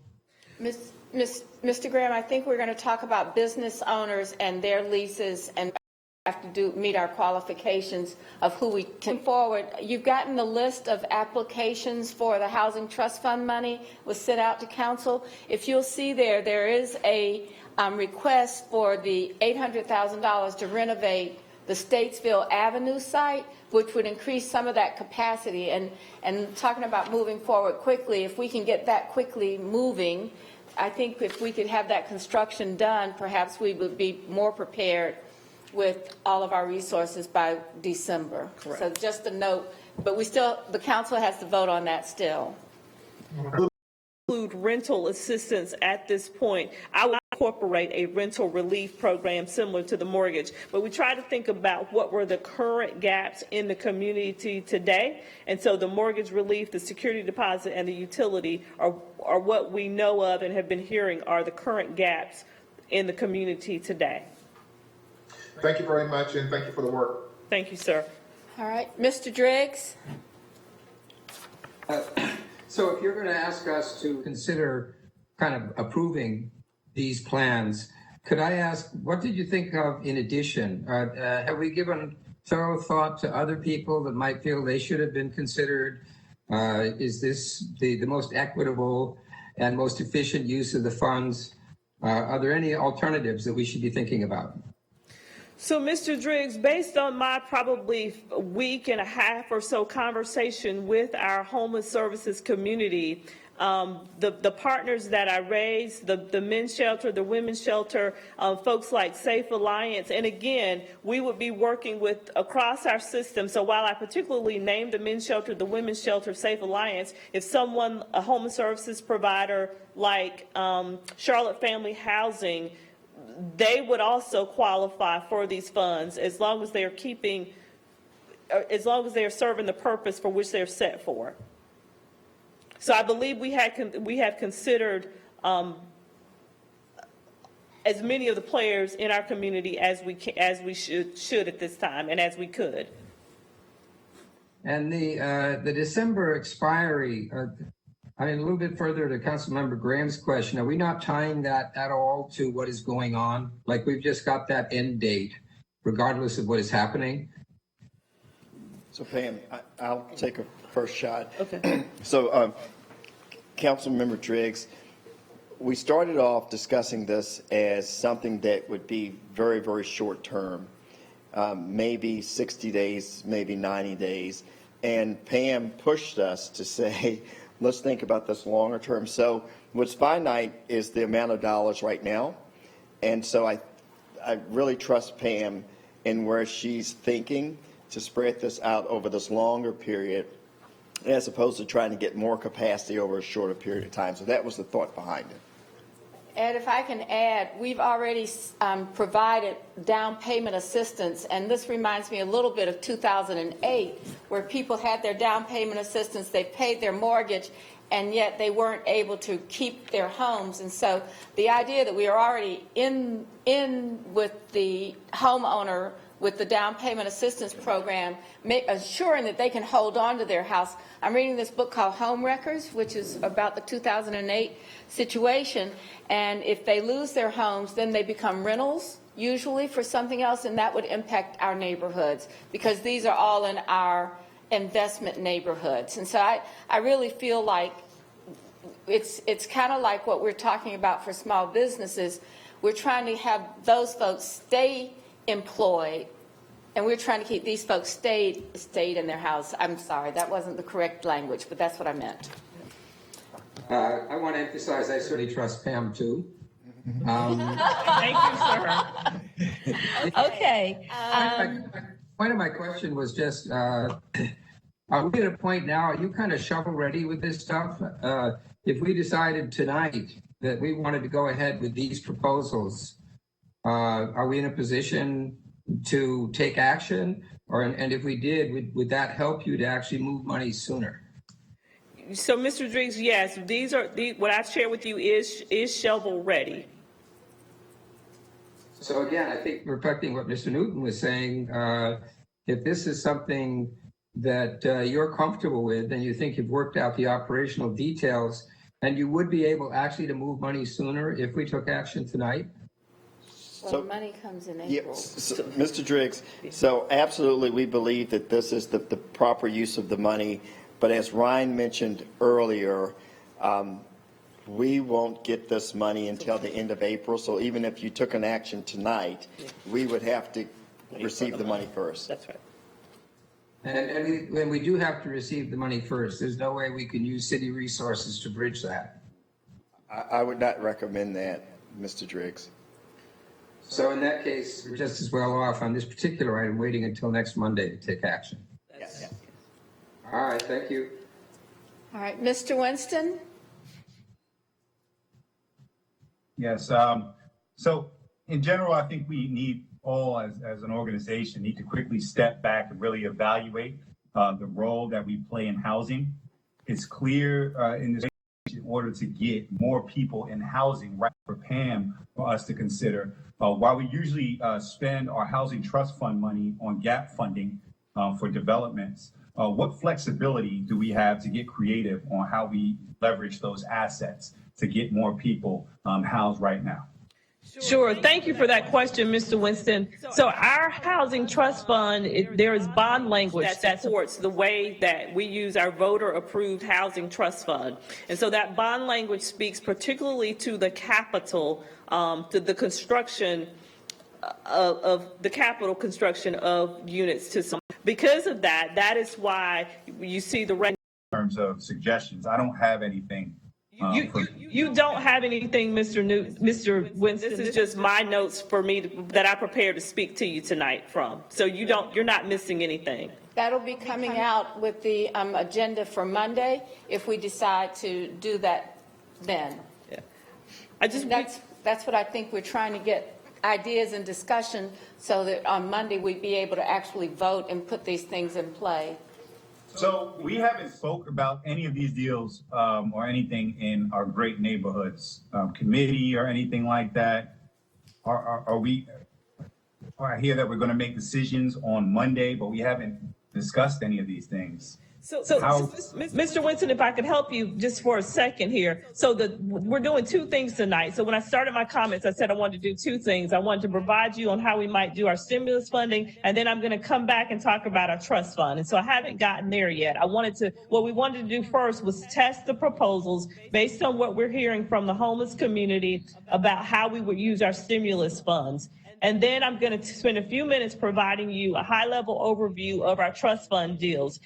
As we did last year, and as our practice, I'm going to come back on the 13th and provide you a deep dive into each of the 10 proposals that we're jointly evaluating with LISC. And then you would come back at that, so you'll get to ask questions about our Housing Trust Fund and Charlotte Housing Opportunity Investment Fund deals on the 13th, and then we would come back to you on the 27th to ask for your approval. So that's the sequence of how we're going to handle the proposed funding and the trust fund. So I think this is where I say I think we need to step back, because we can't go about this housing trust fund process in 2020 the same way that we went about it in 2019. I think we really need to figure out what is our overall plan of action for housing overall from top to bottom, and start to execute that plan. I think it doesn't seem very wise to deal with those decisions in a vacuum without considering everything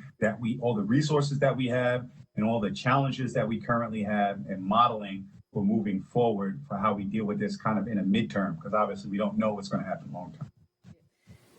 And what I hope you're hearing, Mr. Winston, and I'd love to talk more about it, is we have traditionally, and due to COVID, we're trying to continue to offer a continuum of housing services, right? A continuum of housing programs. The ESG is serving the homeless community. The CDBG that we talked about, that's going to keep low to moderate income homeowners housed so that they don't lose and have to look for rental units that we don't currently have. The Housing Trust Fund is going to help us continue to do three things. It's going to help us to build newly constructed affordable housing to help us meet this need that we have. It's about 32,000 units. Those units don't exist. You also have a NOAA in there that we're going to talk about. You have NOAAs in there. That's going to help us to preserve. That's outlined in your plan. And then you also have 194 shelter beds, which gets back to the homeless population. So it's always been our practice to address a continuum of housing needs across our community. So that's how we continue to use both your local, that the voters approved, and your federal housing dollars. Well, this is my last comment. Our continuum has changed. We can't do it at how we have traditionally been going about it. Our Housing Trust Fund dollars usually get spent on units that are not going to come online for 18 to 24 months. We need people to be in housing right now, like yesterday. And that has to be our priority in terms of how we spend our dollars to get people housed. We have no policies, we have no practices, we have no guidance that suggests for us to do that. So what I'm saying is, before we start making decisions, we have to make a plan to get as many people housed now and not in 18 to 24 months. And we don't have anything that guides our organization to do that. So before we start making decisions on about $20 million that we have that can be spent on housing right now, we need to figure out what that continuum now looks like in the very short term. Okay. I don't know that there's a reply to that. That's probably a discussion for the council to have. And I don't know if anyone wants to weigh in on that as we go through the list, because I think almost everyone wants to speak. So as we're going through that, I think you've heard Mr. Winston's comments. And so, some response and some feedback would be very helpful to, I think, the manager and to Ms. Weidman as we. Ms. Watlington, the rules say, the HUD rules say you have to serve households earning 80% and below the area median income. And so the reason we propose to work with our House Charlotte buyers is because we know that they meet that rule, number one. They're low to moderate income residents. And two, we really, as the mayor pointed out, we really want to help them maintain their status as homeowners. So those are the requirements. That doesn't earn more than 80. Due to COVID, you were laid off, for instance. Is there anything in this proposal that would enable us to help those people? No, ma'am. What you're saying as far as these particular dollars are allotted for 80% or less, but is there anything else in our arsenal that would enable us to help people who are not 80% AMI? So for the CDBG dollars, it's just 80% and below. We have some innovative housing dollars, and we'll have to look local dollars that don't have the strings attached, and we'd have to figure out, to work with Ryan to figure out what our balances are. We could potentially help folks earning the 100%. Between 80 and 100%, but we'd have to do that with local dollars. We could not do that with federal dollars. Okay, I'd like to see something in regards to that, because I think about people who, and I know you just mentioned 80 to 100%, but I'm thinking about people who might be in professional services, but they're maybe consultants, and that work has dried up. Ordinarily, they'd be making a decent salary, but now they aren't able to conduct that kind of work. And I don't know if these people are 1099s, if you're looking at them as small business owners or not. But I'd like to see something that would give response to those people. That's my first one. Then my second one is, I want to make sure I understand how the security deposit program was working. And the mayor touched on a little bit of what I was trying to wrap my head around in regards to, if we're helping people on the front end get housed, but they've been impacted because their employment has been reduced due to COVID, what happens next? what problem are we trying to solve with the security deposit piece? So sure. So for example, if someone, remember, there are often people in the shelter or who will find themselves in the shelter simply because they don't make enough to afford an apartment unit per se. And so through both the security deposit and the utility deposit, we're trying to take that item off the table, right? So we're trying to help them get into an apartment with the security, and we're trying to help them with the utility deposit assistance as well.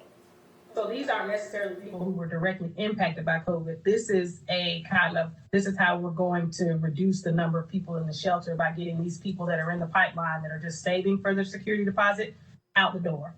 Well, our priority would be, so when I talk to you about the ESG dollars, I talk to you about the men's shelter and the women's shelter and Safe Alliance and other housing providers, homeless providers, putting people in a motel room, right? In a motel room. So say that person has lost their job because of COVID. They find themselves in a motel room. They're going to be doing some case management while they're in that extended stay. When it's time to get them out, they might have the money for the rent, but they don't have the money for the security deposit or the utility deposit. And so that's how that money would help them. We're going to leverage that case management, leverage the job that they do have, but just really help them with the security deposit and the utility deposit. So this would only I'm thinking out loud, so jump in that I got you. This would only help somebody who has lost their job due to COVID but got another job going out the door. Like, we're not giving security deposits to people who don't have jobs. So this would be for folks who are impacted by COVID. So I just want to keep it simple because we have to tie the stimulus dollars back to folks who are impacted by COVID. Right, and so that's what I'm confused about, because if I'm impacted by COVID, I've lost my job or I'm working reduced hours. So you may have lost your job. You might find yourself in a shelter, a homeless situation, right? And so that would be the subset of people we're trying to help. But if those people don't have jobs, once they get into the apartment, how are they going to sustain their home? So the hope is through the case management, right? So if today you've lost your job, it's April, right? We're going to put you in this extended stay, help you get there through December, right? Our hope is that you're going to get reemployed through the case management, the services that you're going to receive from, say, April to December. You're ready to move out in December. You've gotten a job. You're ready to pay some rent, but your impediment for moving in there is you can't come up with the security deposit, you can't come up with the utility deposit. So that's where that will come in. So this isn't something to be deployed right now. This is something that would happen sometime later on. The other way we can rent, but I might need some help with my utility. My next one is on the home requirements, and you might have already answered it when we talked about the mortgage piece earlier. I just want to make sure the target market for the home requirements, that's also 80% or below? So all federal dollars are 80%. For CDBG and for home, it's 80% and below. Okay. Okay, so, and I'll ask it, but it might be addressed by what you were just talking about with some of the wraparound services. Have we thought yet, and I know, like you said, that this is very, very new and it's in flux. At the same time. So for example, say I lost my job and through some type of workforce development activity, I find myself in a better job, right? I still might need some help on my mortgage relief while I lost my job. I still might need some help on, getting into my next apartment. So I would suggest that you could perhaps leverage the mortgage relief again to help you maintain your house, and you could leverage the security or the utility deposit to help you get into another apartment if you have lost your job and you've obtained a better job through workforce development. So that's how I see the funds leveraging each other. Ms. Watlington, I also think that when you apply for unemployment, that's when Charlotte Works comes into play, and you start working with them, because one of the things about unemployment is that it's not going to last forever, and so while the governor is not requiring, I think, people to immediately go the first week, they are being open to help people get ready for the work that to reapply.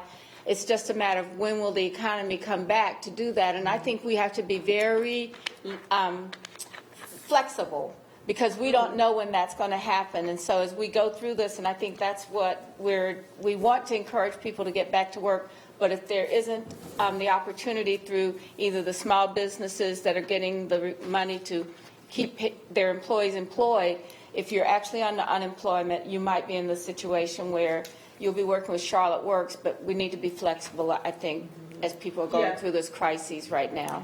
Yeah. So as we think about our work within workforce and business development, I think that this has to carry through, right? And I fully expect that it will. But that's one that I will be watching, as how we think about this across the board. And then my last question, or not so much question, I guess clarification. So Housing Trust Fund, just so I'm super clear, the Housing Trust Fund dollars have boundaries set around them because of how it was put on the ballot? So vote right. There's ballot language, and then yes, there's ballot language that spells out particularly how those funds have to be used. So that's not only trust fund dollars, that's the neighborhood improvement and the transportation as well. Okay. And that's specifically capital for construction. So unless we can build something faster than 18 months, that's pretty much where we are with those funds. That's right. Now go back to something that the mayor said earlier, and something that previous councils, you all asked us to look at not being so dependent on the state's program. Certainly that's a good program. We have our partner with LISC. So there are some projects that can get going a little bit quicker, right? And so the shelter beds, I'll point back to that. 194 shelter beds are in this stack of proposals that you'll be reviewing. And so back to the whole December, if people aren't ready to go into a permanent, you will have, I talked with the CEO of the men's shelter today. As soon as that's approved, they can get going with that construction and hope to have it ready in December, when we know it's going to get cold and we might need those new shelter beds. So again, it's a continuum. Last question as far as the HGF goes, is it only for new construction, or can we expand on existing structures?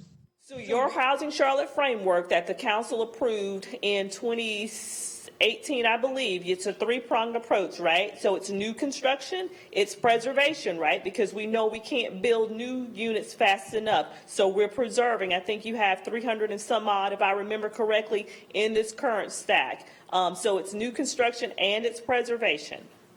So if we took that money and invested it in existing NOAA, that might be a way to get units faster? Or no? That is a way to get units faster, and that's what you have done, and that's what you'll see in the proposals that I'll be taking a deeper dive with you on April 13th. Awesome. Thank you. Can we send that information out on this week as well? That just a reminder of that list that you show, whether it's a NOAA or new construction. I think we've all been so busy, it's hard to keep up with everything. Yes, ma'am. Okay, Ms. Johnson. Thank you.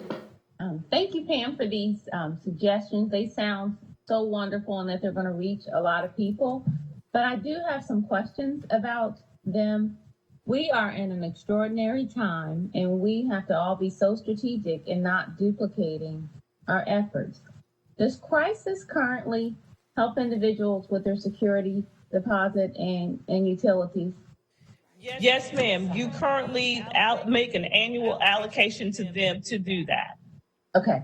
So when you talk about helping individuals with their mortgage, during the height of the foreclosures, there were organizations like HUD-approved organizations, and I imagine Charlotte Housing Partnership might have been one, to help individuals with loan modifications, because mortgage companies are going to be working with homeowners, don't we think?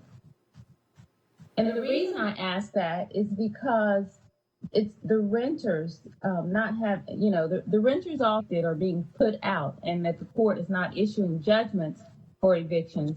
But if landlords are still able to file evictions, there's going to be a backlog of evictions that are filed that are going to be on individuals' records. So I'm sounding the alarm on that has to be looked at. If an eviction filed means that it's going to be on their record, going forward, that's a huge barrier to housing. But, so my question, I guess, is if there's any way to do that. You of is that the United Way, their first set of grants, if you will, they did just what you are talking about. I believe they worked with, they made a grant to the Housing Partnership and SocialServe.com. The shelters. The shelters. So they did a rent relief grant. $800,000. It's over $800,000. So they did rent relief to do exactly what you're saying. So that was the first set of grants that went out. What I will commit to doing is going back and looking at our existing home dollars to see if there are balances where we could look at, perhaps, if it's okay, to see what other funding federal dollars we might have to further our work with rental relief as well. And I don't know what other grants that United Way will be making from their fund around that same thing. I think the next round of grants is due in 2 weeks or so. They plan to make grants every 2 weeks. And Mr. Graham serves on that committee that makes those recommendations. That's right. Thank you, Mayor, for that reminder. Okay, I'm sorry, Ms. Johnson? Yeah. Okay. Mr. Mitchell. Sorry, too. Mr. Hey, Smith? thank you, Mayor. Hey, Pam. Thanks. Thank you so much for your presentation. I guess I just got 2 or 3 points. Number one, I think Councilmember Johnson touched on it. Let's make sure we coordinate our efforts with United Way. And maybe it's just from educating the citizens. I think there's 2 excellent programs, and we need to make sure people realize how we help them with the 80% AMI there is assisted, and there also we have United Way program, and that just feedback. Secondly, how are we going to advertise this new initiative? And maybe you could talk about more on that April 13th. And thirdly, I do have a question. Is this new initiative going to be housed in your department only? So from the housing programs, Mr. Mitchell, yes, sir. Okay, thank you. Okay, Mr. Newton? I'm here. Thank you, Madam Mayor. So I've got some heartburn over not offering rental assistance myself. I'm wondering, so if our goal is to keep folks in their homes, understanding that they're going to be racking up debt. Now, certainly evictions aren't moving forward right now, but there's a time where we come out of this and people wouldn't have paid those bills. Those bills are still going to come due. And I'm wondering if we're approaching this wrong, where we're looking at security deposit assistance, but we're not helping keep the people in their homes in the first place.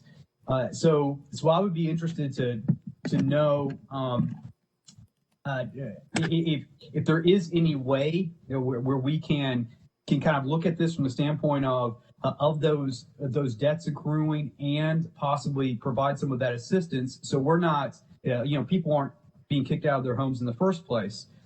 So maybe if you could comment on that, Pam. But I want to ask Ryan about the ESG funds. So are these guaranteed? Do we know that we're going to get 1.7 million in those funds? Did you say that earlier? Yes. And do we know if so right now, do we know what we have in our reserves? Which reserves do you mean like general fund reserves? General fund reserves, yes, sir. Yeah, we carry 2 months operating expenses in our general fund reserves. So, and I'm assuming that's larger than 1.7. Yeah. So what prevents us from looking at, say, those reserves, being able to access those fully, knowing that can we reimburse those from the 1.7 from the ESG if we were to use something, reserves? So I'll jump in. So Mr. Newton, so when we think about those reserves, And I believe what you're talking about is that 16% fund balance. But Ryan mentioned earlier, in terms of good financial practices, GFOA recommends having 2 months of operating expenses in that reserve. So that's what we have now. And when we start to think about that reserve, we start to think about the long term. And if we don't know exactly what's ahead of us, whether it is sales tax declines or even some challenges with paying employees as we move forward. So while you could go into that, Can't use federal dollars to reimburse anything that you would have done or you've already done. So most federal awards will carry that. So the risk would be you do something early and then you're not able to reimburse it from the money that we get in late April. So we have no guidance that that would be acceptable in this fashion, so we have to treat it like typical federal programs. When are we expecting the ESG dollars to come in? Late April. Late April. So what we're saying. So if we go Monday, and the funds would come in by the time the planning, I'm looking at Pam and Ryan. Yes. We'd operationalize the programs that you adopt or approve. So the way I understand this, and I would look at it is saying, I mean, if we were to, so nothing seems to prevent us from looking at this and approving tonight, in my estimation, because we still don't see the funds coming in until later. However, we might as well give it a little more time for you, Pam, to kind of work through this. I would, because we also have nothing to lose in that regard, but I am someone that is very concerned about us not offering rental assistance here, because I do feel like there are going to be plenty of people who are unable, they'll get back to work, right? I mean, we can maybe save jobs, but they're not going to make 3 times as much in a month to cover some of the expenses that they've accrued by not being able to pay rent in the meantime. And I think maybe what we can do is we can look at this and say, our goal is those people not being, homeless, put on the streets. And if we can help that, then we don't need to take the security deposit money and help folks, in that regard, so much as we're helping folks by not putting them, on the street through rental assistance now. So anyhow, maybe we can talk about that a little bit more, Pam, but I am very concerned about no rental assistance in this. I agree. Rental assistance is going to be a very big deal until unemployment checks come in, and they're being projected in 2 to 3 weeks. So it is a very difficult issue. I think a lot of landlords understand that. So I think if you'll follow up with Mr. Newton, I think he's got some questions about that. Thank you. Is that fair, Mr. Newton? Yes, ma'am. Okay. All right. Any other questions? I mean, I was asking Mr. Newton if he had another question. No. Okay. Mr. Graham, then. I'm going to call on Mr. Graham. You have already asked the question. Lower your hand on the. That's Donato telling me to tell you that. I don't care if you keep your hands up or not. Okay. All right. Mr. Graham. Yes. Thank you, Madam Mayor. Not more a comment. First, I understand the times that we're in, and this is in terms of how do we use the monies that we set aside for the applications that Ms. Wyman is reviewing starting next week. I understand clearly the moment we're in as a community, and I understand the urgency of now, helping people now. But we also have to, again, do forward thinking in that, we're still going to have to build affordable housing come December, January 2021, moving forward. So we got to exercise what I believe is some political discipline to help our community through this crisis, be as supportive as we can with the resources that we have, leverage the dollars that we're getting from Washington, D.C. This community has been extremely generous in terms of its contribution to help with rental assistance, and we can do more there. mortgage relief.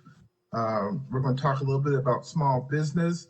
So I just implore the council to understand the moment that we're in today, but also understand that we're going to have to operate tomorrow. And we're going to take a big financial impact. The manager hasn't talked about that yet, but it's going to be tough slaying. So we have to make sure that the dollars we have set aside for our affordable housing trust fund. I've talked to a number of stakeholders in the community over the last week and a half relating to trust fund dollars, how they're being utilized. Met this morning virtually with the men's shelter and others. So folks are rightly concerned, and we ought to be as supportive as possible. But we have to plan for today and look forward to tomorrow, where we're going to have to make some serious financial decisions later this year, so that we need to be mindful of some of the decisions that we're making today and the impact it's going to have tomorrow. So I just said that I look forward to receiving the presentation from Ms. Weidman on next week.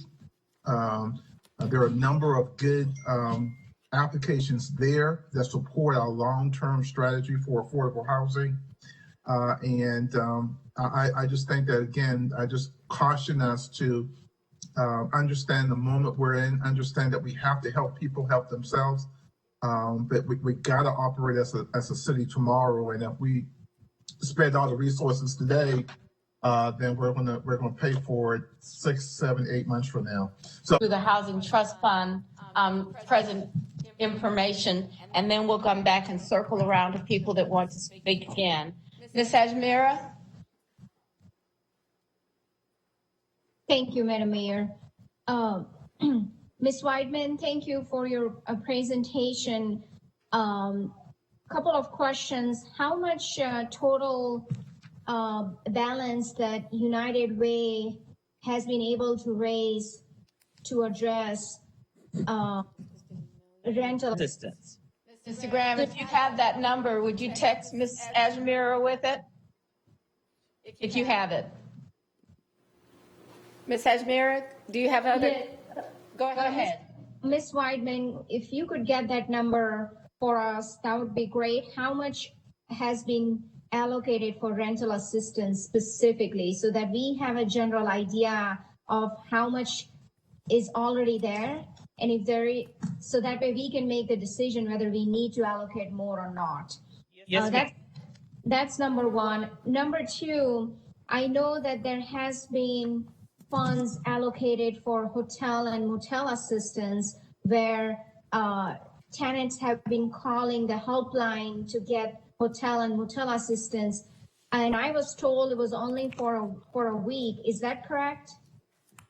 I don't know the answer to that, Ms. Ajmira, but I can check with the my colleagues at the county and find out what the duration of that was for. Yes, that would be great, because I have been told, we have gotten emails that it was only for 1 week, and that is not sufficient, where many families have lost jobs. They're not able to apply for unemployment because of the system being overwhelmed. So that way we can understand whether we need to allocate resources there. Third item, there has also been several emails about people are not getting through to talk to someone when they call our hotel and motel helpline to get some sort of relief. Has that been addressed? So here's my response to that, Ms. Ajmira. So it is my understanding that those calls are going to 211. So we don't handle 211. What I will tell you, though, is that 311, all of those calls are going through. We receive about 2,700 calls per day, and those calls are being answered by 311. So I don't know about 211. Right. So I guess I'm trying to understand, if folks are calling 211 to get relief for their rental payment, and if they're not able to speak to someone, what is the alternative there?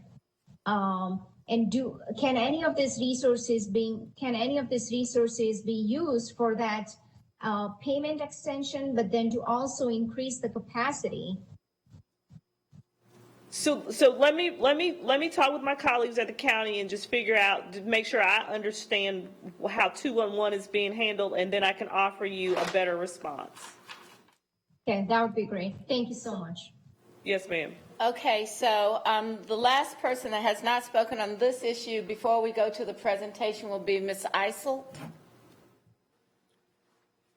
Thank you, Madam Mayor. So I think it's clear that the council has a desire to see more people stay in their housing, and we know that it's cheaper than to have to house somebody who's now homeless. So I'm a little bit concerned about how, I mean, I know you're going to give us a presentation, but I'm concerned about how this is all going to get fleshed out by next week, when presumably we have to vote on it. Are we voting on this next week on a structure?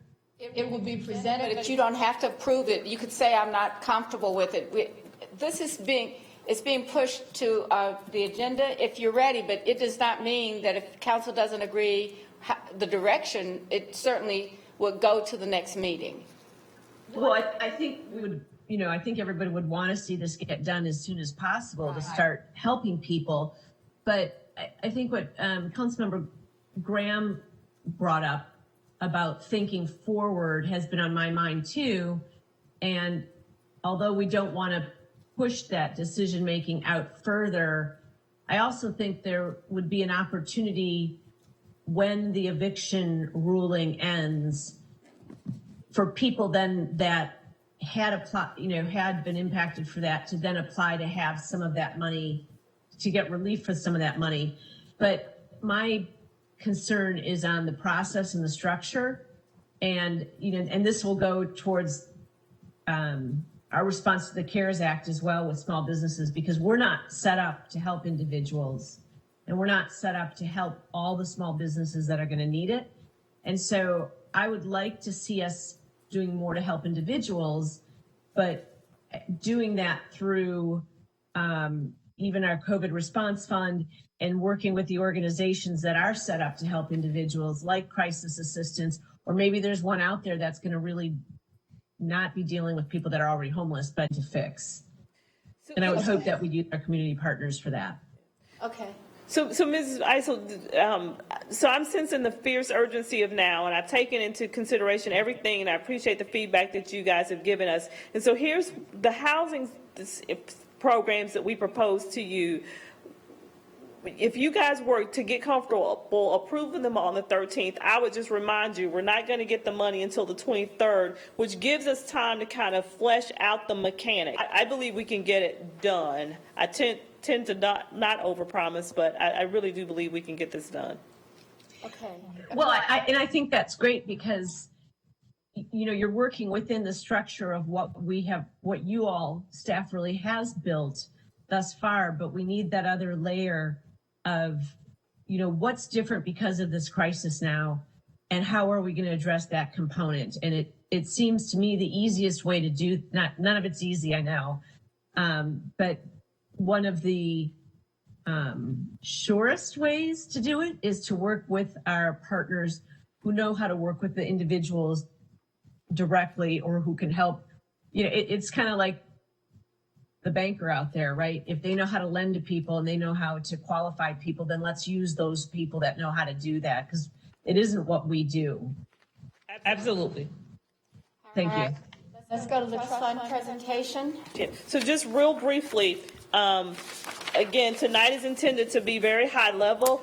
I just would inform you all that we're currently evaluating with our partner list 10 proposals. Within those 10 proposals, they are a combination of new construction, preservation, 194 shelter beds, and that's especially important with where we are with COVID today.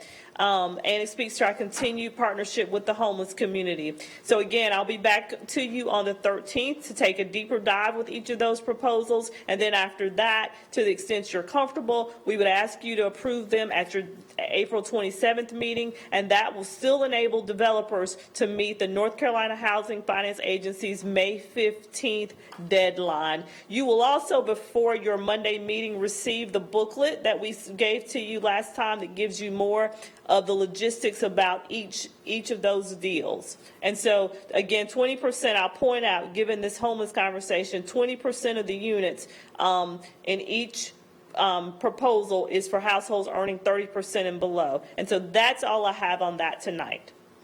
Okay, Mr. Winston. Yeah, so kind of going back to the conversation our colleagues were having before, I certainly do want to get to the Housing Trust Fund presentations. I'm very interested in talking about several of them, especially the Brook Hill proposal that is sitting out there. But I think we do need to look forward. And I think we don't need to look forward to December. I think we need to look forward to the next couple months. We should presume that this will turn into a financial crisis as well. We know that people are not going to be able to pay their rents and their mortgages. And rent relief, you know, that doesn't simply fall on the renter. There are large mortgages that have to be paid to financial lenders. And as people don't pay their rents, even with evictions being postponed, those assets are becoming toxic on balance sheets. We know after 2008, there was a complete restructuring of the way corporate landlords, for instance, move into rentals situations. We should assume that there will be a restructuring of the way the housing market operates coming out of this. You see reports, if you kind of dig in between the lines, you see that there are a lot of pressures mounting. So we also know from experience that already during a great housing market, a great construction market, we saw things like in the convention center where HVAC companies went out of business and shot up construction costs. We should assume that since small businesses are going out of business, this will happen again. So again, I don't know about the wisdom of trying to invest in projects traditionally that are going to come in 2 years down the line when the market is going to be completely different coming out of this. So before we make any decisions on millions and millions of dollars of spending, I think it would be a good thing if we immediately put into our Great Neighborhoods Committee the charge to draft an emergency housing framework that will supersede the existing framework that we have. We have to operate differently in the immediate, but also looking down the line in the short term, as we should make some strong assumptions about the changes that are coming to the housing market. And we should make some. Mr. Mitchell? $2 billion per project from your housing trust fund that allows you to better leverage your dollars. Okay. Thank you. Yes, Thank you, sir. Mayor. All right, Ms. Watlington? I actually forgot whatever the question was from the last time, but I do still have two. The first one is just for agenda piece. I want to make sure that I'm not lost. We're still going to appreciate us building on what is, but I'd really like us to think today so that we can make sure that we don't have a lot of programs that end up not getting utilized because people who apply don't qualify. Does that make sense? Yes, it does. It may be helpful to add what the federal stimulus money was targeted as. So, you know, the $60,000 was for the how much is it, $600 monthly? They were targeting a $60,000 salary.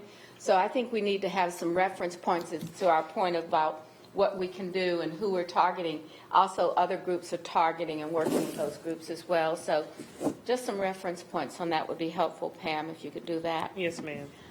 Mayor? All right, Ms. Watlington, do you have another question? Okay, Ms. Eisel? Mayor? I'm sorry. I have Ms. Mayor Tim next. No, I'm sorry, I didn't lower my hand. Okay. All right, Ms. Johnson? Ms. Johnson? Sorry, thank you. Okay. One of the things I wanted to clarify regarding the housing trust dollars, you said that that's it's itemized or delineated to be used towards capital construction. Is that right, Pam? That is correct. Okay. So now that we are, and I keep using this word in an extraordinary time, it could be a time to really start thinking outside of the box for the city. So could we take a look at building codes and enforcement and using alternative materials right now, such as shipping containers or the new form construction? Is that something that we could take a look at? Because those construction projects, they are faster, and they are get up much sooner than the traditional. So is that something that we can take a look at right now and actually to research different innovative approaches to construction at this time? Yes, ma'am. We can take a look at the shipping containers. Yes, ma'am. Okay. Well, I want to go beyond that. I think Ms. Johnson's talking about overall what's latest in building materials and construction, and not just the containers. But I do think it is time for us to look at that. But I also wanted to remind council that the Great Neighborhoods Committee actually has a charge to look at the framework already. Yes. So that doesn't have to be referred. That's already in their list. And I think these questions that we're raising about how we do financing, what's different, what can we do that would perhaps even looking, you remember when we had the tiny house thing going and we just kind of, that went away? I wonder if we're looking at our comprehensive plan, how do we plan for it? I know we've talked about duplexes and triplexes in R3 neighborhoods or any R neighborhood, but I think we have to look at things differently as well. So I would support that effort from Ms. Johnson to look at materials and see not the ones that make us lose our asset in 5 years, but things that are really people are trying to look at to lower the cost of housing. I think that's important. Yes. Yes, ma'am. We will do that. Okay. So I may have just responded to that. So, Mr. Winston, you sent a note saying that about the housing framework to committee, it's already in committee. Okay? Mr. Winston? Yes, so when is the committee going to meet to discuss this?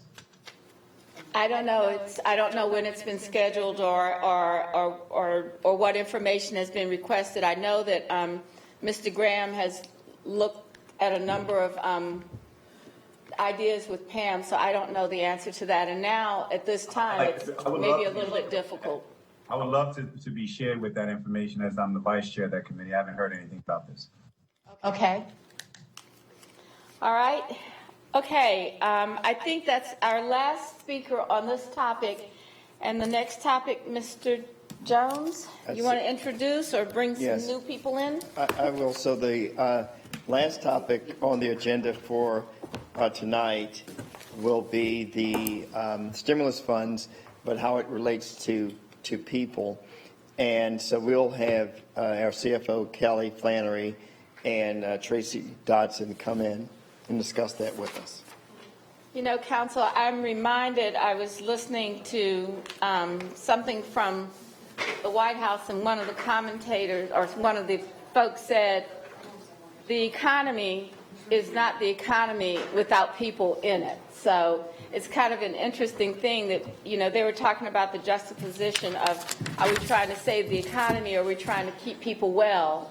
And I don't know how you do one without the other. So it's interesting, that position that they're taking. So we've got Kelly, Ryan, and Tracy.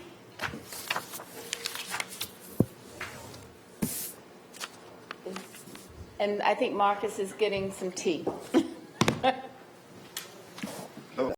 A lot of what we've been discussing for us and how that is deployed could also be wrapped up into whatever decision the council makes this evening about moving forward. So with that said, and as I said earlier, we tried to figure out how to put this thing together, and now Kelly is going to talk about the stimulus package from not just from the perspective of the city collecting dollars, but what's out there flowing in the system. Kelly. I've done a fair amount of research over the last couple weeks that will be paid back from March 29th and is scheduled to end July 31st. It will provide an additional 13 weeks of unemployment insurance benefits. It also allows for employment compensation for individuals that weren't previously covered with unemployment, and that would be independent contractors, the self-employed.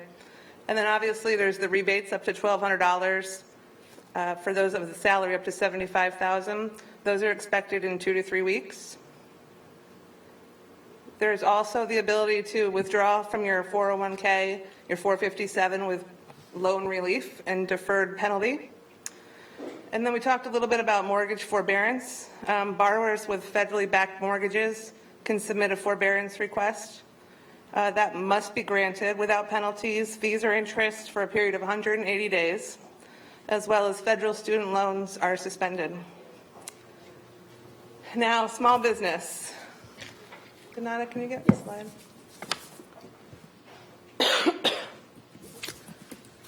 So hopefully everyone can see that. There's the 2 programs that we're all really familiar with, but there's also some smaller stuff that's not specific to small business that's applicable to all corporations, and that's the employee retention credit. That allows for a 50% refundable tax credit when corporations are doing their tax returns, as well as deferment of employer payroll taxes. And if we all remember in 2017 tax reform, there was a lot of changes to the alternative minimum tax. A lot of that has been lifted and gone back to pre-2017 regulations. As it relates to small business, I think we're all familiar with the disaster loan program. It's been expanded. And I have on the slide, hopefully you can see it, a comparison of the EIDL program and the PPP program. The goal of the EIDL program is to expand and offer financial support to businesses experiencing reduced revenue as a result of Corona. It provides up to $2 million to small businesses via low-interest loans. Businesses will pay 3.75%, nonprofits 2.75%, for a loan term of up to 30 years.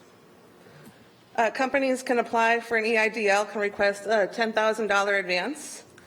If the loan application is approved, the SBA mandated that it will be distributed that $10,000 within 3 days of the loan approval. And even if the loan is not approved, you are still going to receive the $10,000, non-reimbursable. You don't have to give it back. And that application is currently available. Loans are being accepted now, and that's on the SBA website. Effective on Friday, the Fed began the PPP Payroll Protection Program. That's the $350 million program, government-backed, goes through individual banking institutions. For that one, that's for working capital, payroll, rents, utilities, businesses that maintain payroll levels at their normal levels for at least 8 weeks will be eligible for forgiveness for those loans, and that's a loan up to $10 million. For that one, the eligibility is the typical Small Business Administration definition of less than 500 workers. It is determined your amount up to the $10 million by the amount of payroll you have. It's a formula. And if you want to apply, you can go to your existing SBA lender, your bank. On a personal note, my family member applied on Friday. It was pretty easy. So those are the 2 federal programs. There's also the Golden Leaf Foundation program. That was created about 3 weeks ago. It was $15 million, 0% interest loans. You only had to have 1 employee, and you got a $50,000 program. And that program has been completely spoken for. They're trying to identify additional funding, but that's kind of the state's contribution. The Golden Leaf Foundation was money that came from the tobacco settlement back in the late 90s, so it's technically state-received revenue. I don't want to get too far ahead of the county because they haven't had the opportunity for the board to review those programs yet. But tomorrow, based on conversations we've had with the county and publicly available information, The county is going to propose the COVID-19 Small Business Emergency Stabilization Loan Fund. It'll be a $5 million contribution, 3% interest loans to eligible businesses, again for working capital. It'll be available for Charlotte. Great. Thank you, Mr. Manager. I want to start with a quick recap of kind of what we did last week and let you know that our entire team has pivoted to focus on connecting and being a resource for any and small businesses. And through this, we have outreach to community organizations, small business partners, individual businesses themselves, but other partners like the Women's Business Center, the Charlotte Regional Business Alliance, to understand what people are hearing. Discussions that were targeted in 3 areas. Had an initial discussion with Diava Wilson, who is the chairperson of the BAC, regarding these recommendations, and we are working through them. We've also had outreach to various landlords in the commercial and multifamily space to gauge what rent deferral and abatement strategies are being used. As you can imagine, it's across the board, but we are finding that many landlords are trying to work with individuals or with companies. We also held a small business forum on Friday with the assistance of Councilmember Bakari's Zoom platform and ended up with more than 466 registrations. We also created an email that's specifically for small business to allow them to reach out with questions or concerns. That email address, please push it out, is Charlotte Supports Small Business at charlottenc.gov. And I think you also received an email from Chad Turner at the LGBT Chamber with recommendations. We're gathering recommendations from a lot of different places, and we're combing through all of these and prioritizing what can be done, what can't be done, and then what would need further investigation or collaboration. And we will continue to assess those. But primarily, if we categorize this into 2 things, what we're hearing from businesses is that they want to collaborate. We will continue to collaborate with our partners, but they are all in need to pivot and are actively seeking out ways to hear how others are adjusting and finding resources. I think there's a lot of information out there, and people are really struggling where to get it or how to make sense of some of it. We have looked at continuing the forum and identify ways that business to business can collaborate.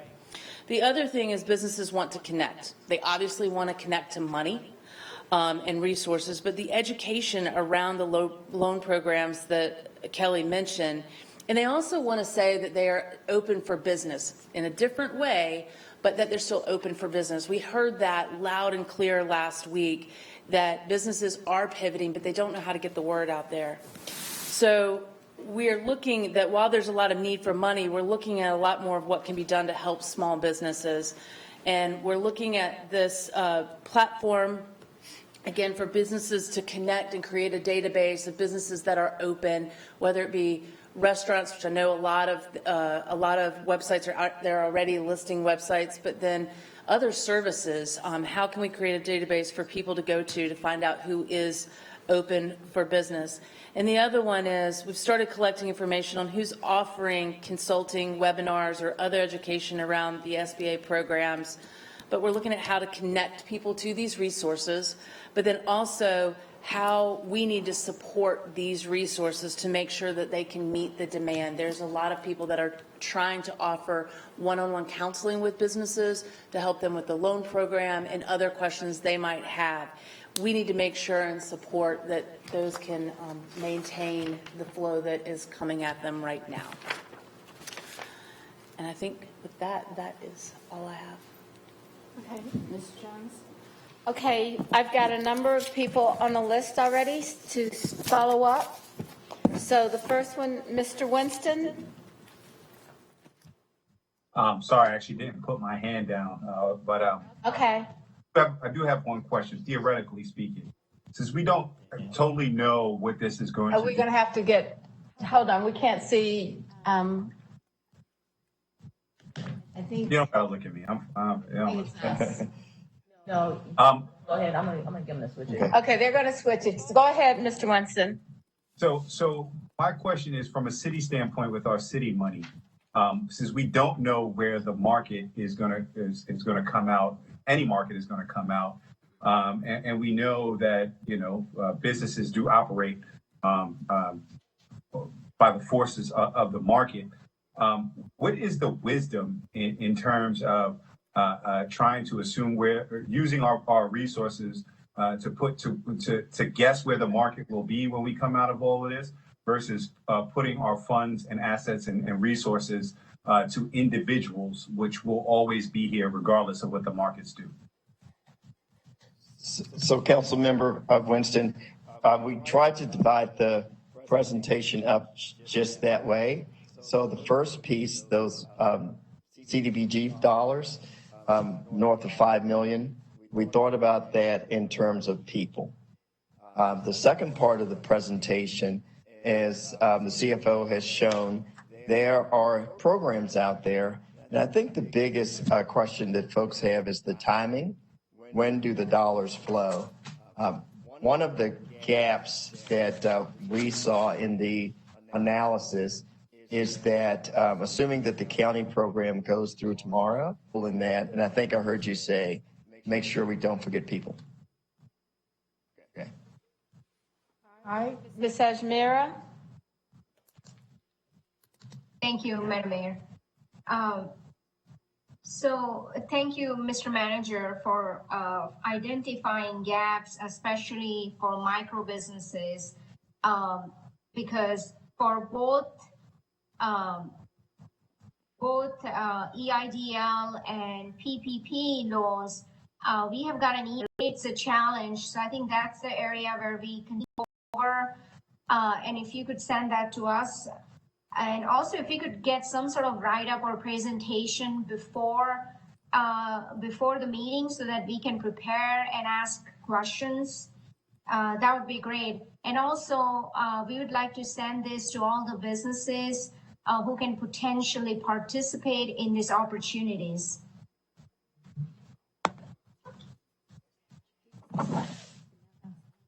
All right. Are you Ms. Ajmera, have you addressed all your questions? Yes, I have. We can get that for you, yes. Yes. Okay. Ms. Mayor Pro Tem? Thank you, Madam Mayor. Thank you, Tracy. That's helpful information. I have a couple questions with regards to gaps and whatnot. The forum that you mentioned, is that what's the thought process for this being an ongoing forum in terms of having some, is there any thought that this forum would continue for the long haul? Because I think we know that this is going to take a lot longer than a couple of months for these companies to recover. And I think that there's going to be an ongoing need for the collaboration, for the communication about what resources are out there, what companies can do. And so to that extent, some states have set up business recovery task forces, and some cities have done that. And so I hope that this would sort of morph into a business recovery task force that would continue for the foreseeable future and continue to share this kind of information for companies. And they're not limited to companies that, I know the Alliance has been very involved in this, but not, a lot of smaller companies aren't part of the Alliance. So this would be for any company to be able to access information from a task force. So that's my first question. So what I'll say is we have been talking to corporate communications about how we keep an ongoing forum going. We don't quite yet know what is the right cadence of that, but we think that the issues and things that people are facing will evolve as we go through this. And so we need to keep that dialogue open. Another piece that is, we have about more than 20 partners that we work with. Alliance, for example, is just one of them. Area chambers, and I mentioned the women's small business. So we have a lot of different partners that are out there and have access in the lay of the land of talking to businesses. So we're trying to use use our partners to understand what they're hearing, but we will continue, and I think we want to make a forum open to any and all. Yeah. Okay, that's good. I think that's encouraging. And the second piece, and Ms. Esmir touched on it, and I mentioned this to all earlier in the week. I was concerned about the CARES Act and continue to be, because the already banked companies are the ones that are going to get access to that money first, those who already have credit relationships with big banks. So it leaves out the smaller companies that don't have credit relationships, that haven't been borrowing. And also there is a concern out there that some of the smaller banks won't participate in this program, because frankly, it's really daunting for a bank to set up the backrooms operations needed to be able to get this money out the door and make sure that they're following and all of the regulations that are still in place that a bank has to have. You know, some things have been waived, but not everything. And so I hope that whatever funding we have available, that we will reserve it, and this gets back to thinking forward, reserve something so that we can anticipate who falls between the cracks and who's going to need that money. So that's the second point. And then lastly, I'll just say that we don't necessarily think of the artists community as small business, but the arts organizations typically are larger organizations. The artists themselves are effectively small businesses. So some cities have put in place separate pots of money for stabilization for local artists and performers. And I think that's something we need to think about. And basically what they've done is they've identified the industries that are most vulnerable of never coming back, whether it be entertainment, restaurants, hospitality, and the arts. So I hope that there's something there that will in particular be for our arts community as well.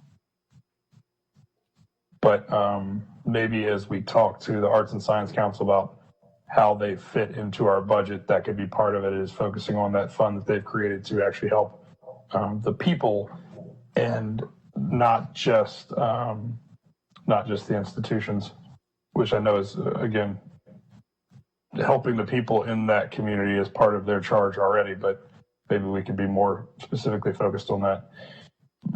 I guess my more general question is, I know that the states do, and if that's still 3 weeks away, how much of the action we're going to take can we take before we know what the state's doing, and how much of it will have to be dependent on the decisions that they make? Because I think 3 weeks is going to be an awfully long time, given that we're 3 weeks into this for a lot of people. Another 3 weeks could push people past the breaking point, both individuals and businesses. So I know that there's an anxiousness about how quickly the city and the county are going to put forward their plans, or at least part of them. So, Mr. Eggleston, that's been, I believe, everybody's frustration, is that there are significant dollars out there. How do you get the dollars when the dollars begin flowing? And to what extent are we going to be repetitive with some of the things that we do? We do believe that right now, in terms of the first part of this discussion, with the CDBG funds and the emergency ESG funds, that makes sense, because we see that as being a gap in terms of what we're seeing with some of our small businesses. The gap that we see right now, and I think a couple of you have alluded to it, are those micro businesses. And I'll go a step farther and say potentially those micro businesses in our corridors. We're not sure that there's something that specifically is designed for those businesses. And so that would be your first priority then, is something that the city would do, maybe take on specifically, that we don't anticipate being addressed by Washington or Raleigh?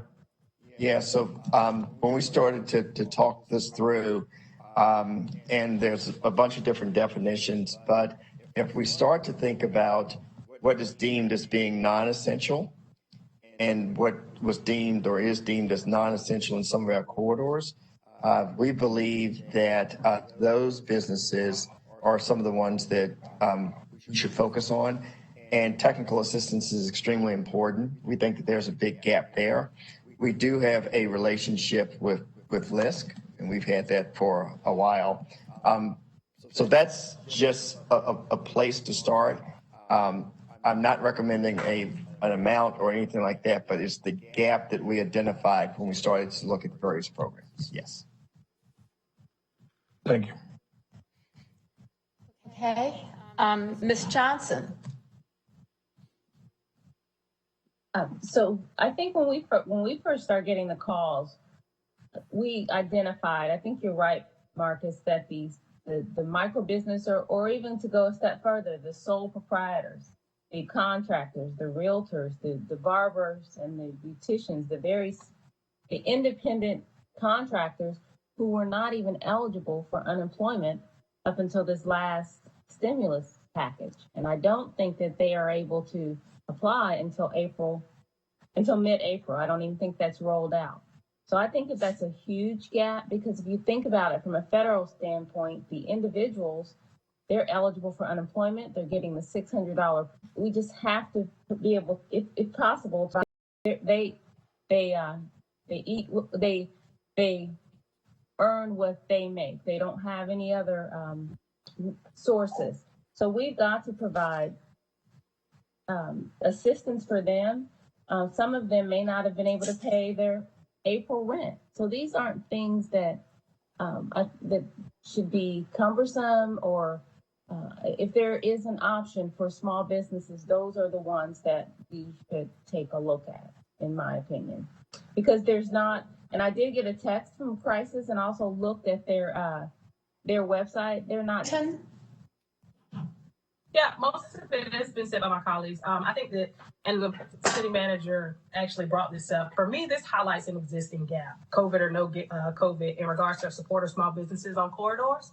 And so piece that, so to that point, and Councilmember Johnson just said it, from a timing standpoint, I'm also okay to lean forward on this piece. I was hoping, I know we're still in a fact-finding mode because a lot is changing, but on this in particular, I was hoping to see a proposal tonight. This was already in the emails that I've sent. Larger one is a loan fund that's about $5 million, and then they have a $350,000 CDBG program that would be for the micro businesses, excluding City of Charlotte businesses.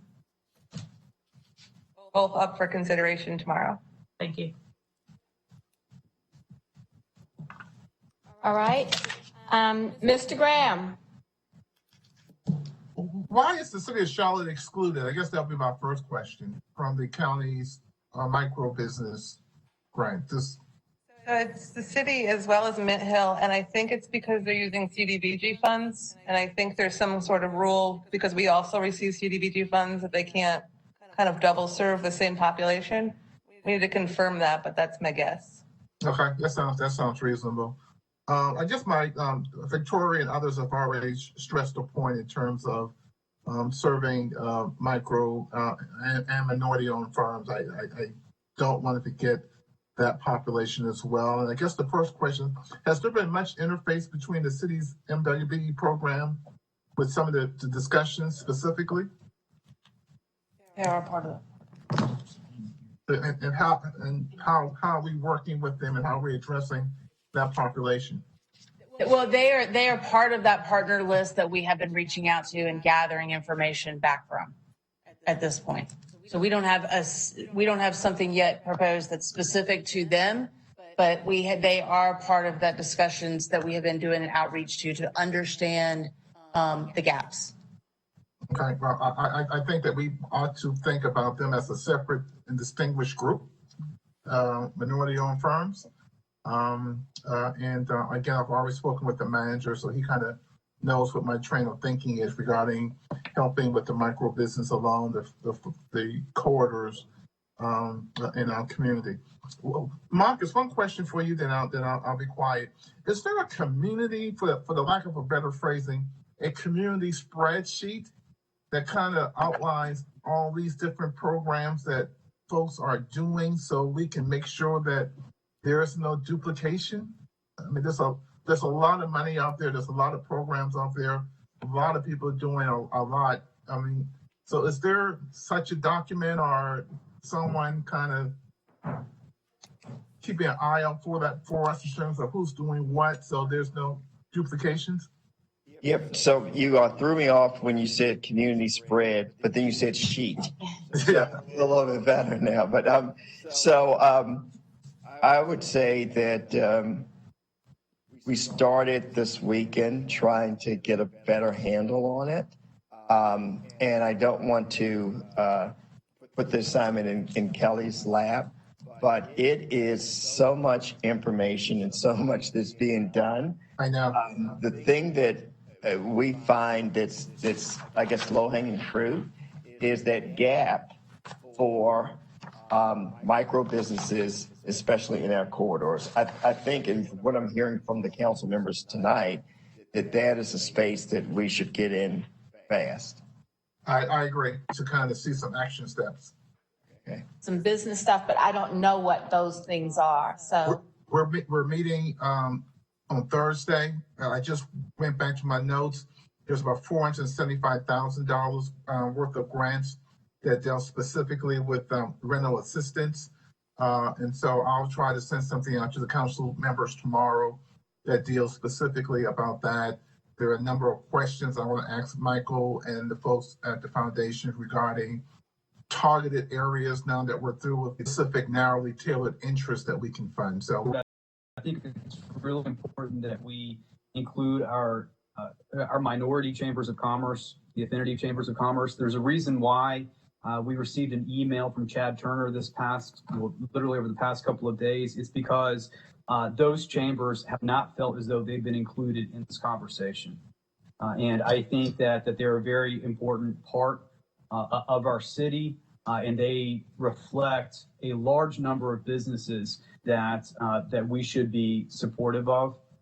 So I would ask that we include them in this conversation moving forward. There's a website, supportclt.com, that actually has a lot of really fantastic information that really reflects the situation, that there are some that just aren't going to survive literally in the next 2 weeks, and they need help. And they're not receiving it. Let's be clear about this too. They're not receiving it from the SBA. There are challenges and barriers there. What I understand, the SBA is now doubling its interest rate.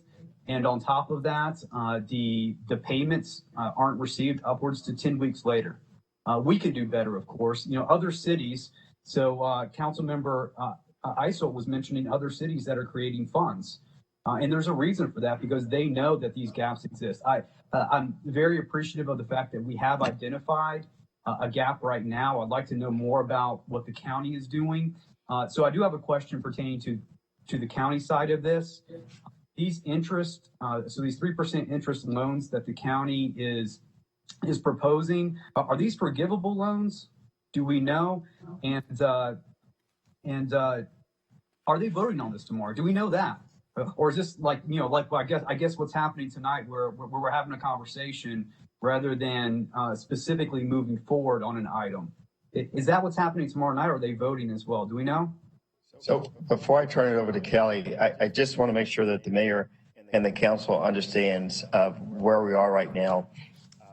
Dina and I talked about looking at some type of loan program. So we've let our staffs work together. And Kelly has been working with Sarah, working with some folks from the county. And so to make sure that whatever occurred in terms of some type of program, that both the city and the county would understand, or better yet, make sure that this is something that actually works. And so what we just pulled down is what's available publicly, Kelly, and in terms of what will happen tomorrow night, I just know we know it's on the agenda. Is that fair? Yeah. And just to address your question about a loan versus a grant, the North Carolina general statute is really clear that you cannot use general fund dollars as a cash grant or loan below prime interest rate. It's expressly forbidden and is not allowable. So that is why they've used the 3%, which is really kind of frankly below market, but I think justifiable. But it has to be a loan.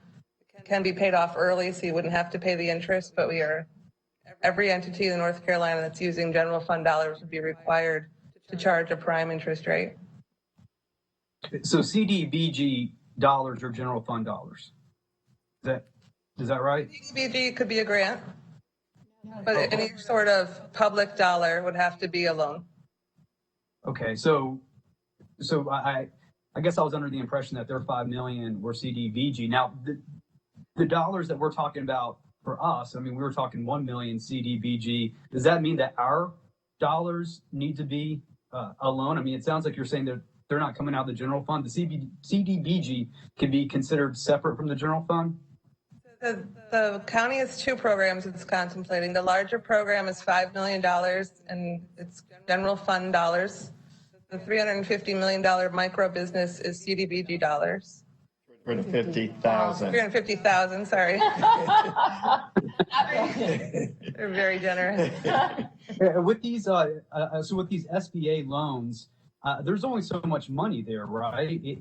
Are those in perpetuity? I mean, these are loans for the entire country, aren't they? So do we know? I mean, is that money that's going to, even for businesses that because it's all got to be paid back, none of that's forgivable. Somewhere upwards of 30,000, 30,000 small businesses within the city, and they aren't all located on corridors. Is the reason why we're keying in on corridors because we're required to with our CDBG dollars?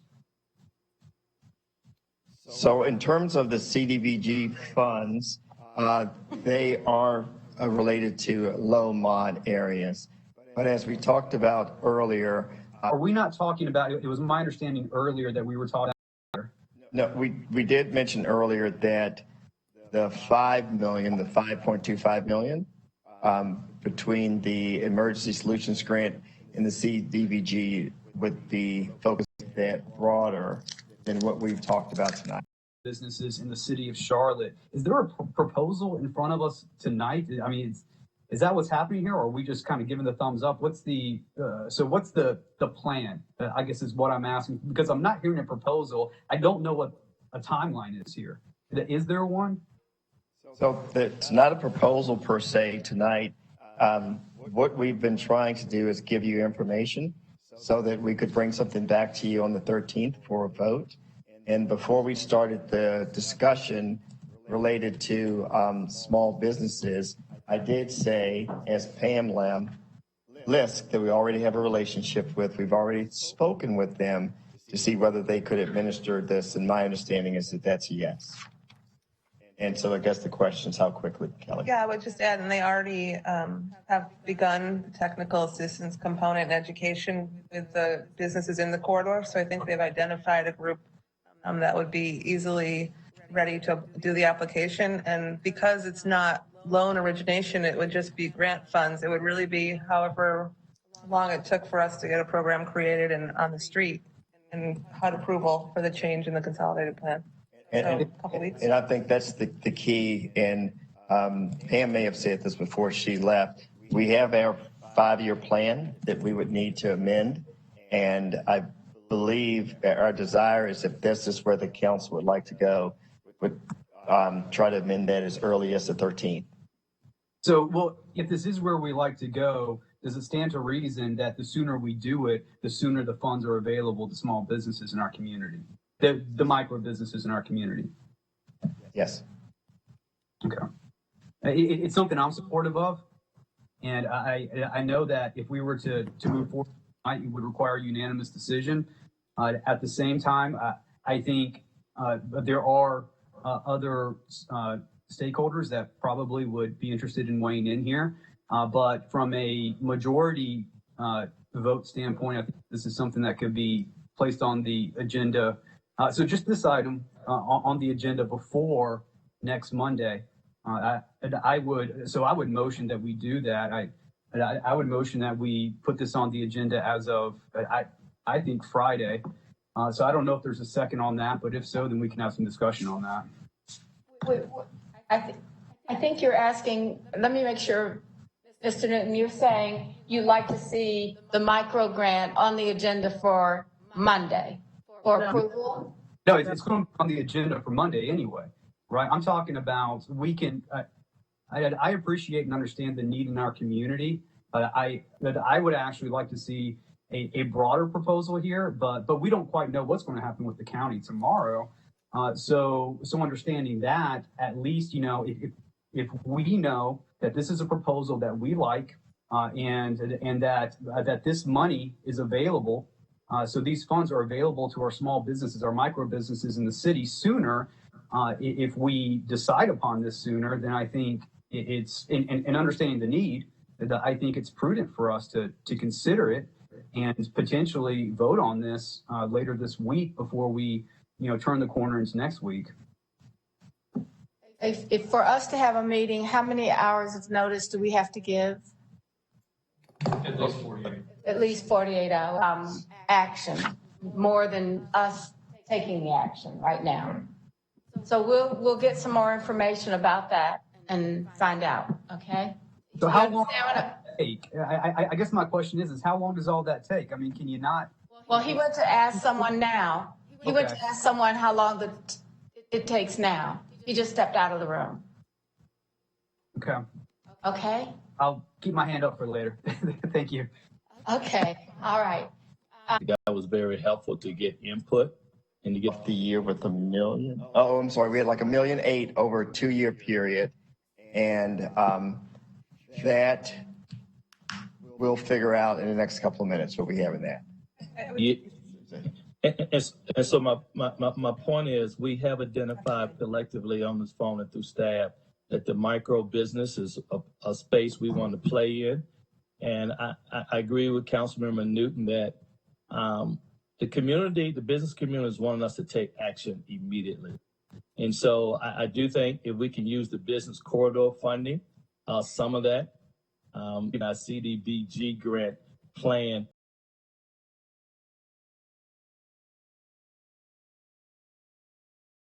I want to echo Councilmember Watlington, the airport. And I think then there is, in the entire small, kind of scared you a little bit, but let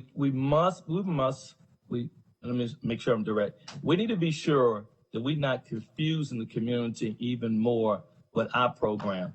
I don't want to worry about what the state is doing. We need to take action on the funds we have. It's good for the county, have identified the micro business, they're going out of the county businesses. What can we do for the city businesses? So I want us to be as direct and helping small businesses, but let's be committed to take action now. We got a council meeting on April 13th. There's a business workforce meeting on April 16th. We got another meeting April 27th. And this council need to be committed that we're going to take action and take serious action to help our small business community before the end of this month. Okay, thanks. So, Mr. Mitchell, I don't disagree with you at all.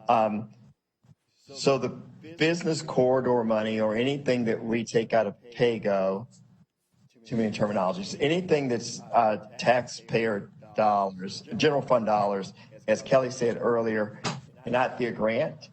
It has to be a loan. So we were trying to go down the CDBG route because we believe that we believe we can use those as grants. But and City Manager, I would agree. Most of the small businesses I have spoken with prefer a grant, but I'm saying let's make sure we do to your point, do our homework, but let's not go on either or. Let's look at this as an and. What are all the tools we can use right now to provide assistance? Okay, understood.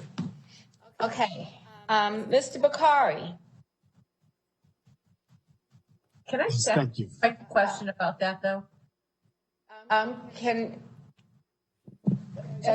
not sure who said that. That was Julie. Just quick on that point. Mr. Bakari, Mayor Pro Tem, I got a question. Please, go ahead. Just for the manager, is our current micro grant program, how is that funded? So the current micro grant, Jumpstart grant program is PAYGO. Okay. All right, let's go back to Ms. Eisel. Did you have another Question? But so that's not general fund, that's PAYGO, so that. No, it's, PAYGO is also funded by taxpayer dollars, so the same rules would apply. But those are grants that we give away. Oh, because it's not a loan, well, it's a grant that we give away. But it's a service. They have a contract for a service. They have a service that they're doing. Those are more like the financial partners. Okay, thank you. Change the CDBG plan, and then you guys would formally vote on it on Monday. And then HUD, and they've committed to try to expedite things right now, would approve that change as soon as you guys did or soon after, and then that's when the money would be available. So there's really no scenario where you could do it tonight. Is that HUD in Greensboro or HUD in DC? I'm not sure. It must be Greensboro if it's going to be faster. I'm sure. Okay. So does everybody have that 5 days notice to the public and then a full? On the small business forum, and then I want to build on what Councilman information. And we are learning very quickly from that. We could only have a couple dozen speak, but we got raw information in from hundreds of them in what their challenges are, and in particular what we could do to help them, which I think is the place the city needs to be and play in right now. And while much of that centered around the access to capital and the frozen kind of credit markets as they exist, which we understand, a lot of it was in other areas that we hadn't explored or even necessarily been talking about. And it's things that we can be doing on our legislative agenda for folks in Raleigh, things that we can look on our own ordinances or regulations to enable the innovation that we're seeing, things that we can do from a community and leading, bringing nonprofits together, bringing the faith community together, soft comment. And hopefully this will resonate and will make some change happen over the next week, because if it doesn't, next week's comment's going to be more directed and more firm. But I believe we are in a spot right now where I don't see the level of urgency from staff that I would expect. And it's just a matter of, we have blocking and tackling from a organization perspective that needs to be done. We've got staff and, importantly right now, small business. Small business is dying out there right now. They are literally getting crushed, and every day we're losing more and more that just aren't going to come back. So I expect a level of urgency from our organization, which literally that is in our wheelhouse, more primarily than almost anything else we've talked about on any calls together as a group over the last week or two. And I just expect more urgency. I hope for more urgency, follow-ups, things that we're building and vetting out programs from all this raw information we were able to gather. I have a level of frustration, if you can't tell, but I'm trying to pause for a second and just make this point heard so that we can make that change. And by next Monday, we have a different tenor and a different approach there, because it's the most important, in my opinion, thing we can be doing right now. And I don't sense the urgency we need. So I just hope you take that feedback, Mr. Manager, and figure out a way to incorporate it into the next week. Will do. All right. Mr. Winston. Yes, thank you. So we as a city, as an organization, we are major customers in the local and in the labor market through our robust contracts that we enter into. How are we looking into what we have had planned to see how we can be good stewards in terms of how we spend our dollars? Are we reprioritizing some contracts? Are we thinking about not going forth? And how are we communicating with the vendors that we participate with to see what kind of position we can put them in to make sure that their employees are paid? And I have a follow-up to that after. So, Mr. Winston, I'll have to get with procurement and also with Phil Rieger to, I know you sent something out last week to the council, but I'd like to have a much more in-depth product for you around what we're doing in that area. Okay, I would also like to think about this as something that Councilmember Graham alluded to or spoke about, something that we have brought up in conversations. As we kind of take a look or change the way we need to purchase items and labor, I think we as a council, as a city, need to take a look at our WMSBE program and see what type of adjustments can or need to be made, even if they can't be. What do we need to advocate for to make sure that our WMSBE businesses are able to get prioritized within this kind of. The first question you asked, a lot of things that we're looking at on the expenditure side as well as the revenue side.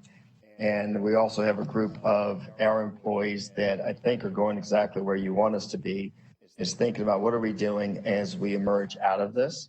So there's so many folks on a day-to-day basis that are doing just being our first responders, but we do have a think tank that's saying, well, what are we supposed to be doing 60 days from now, 90 days from now, 180 days from now?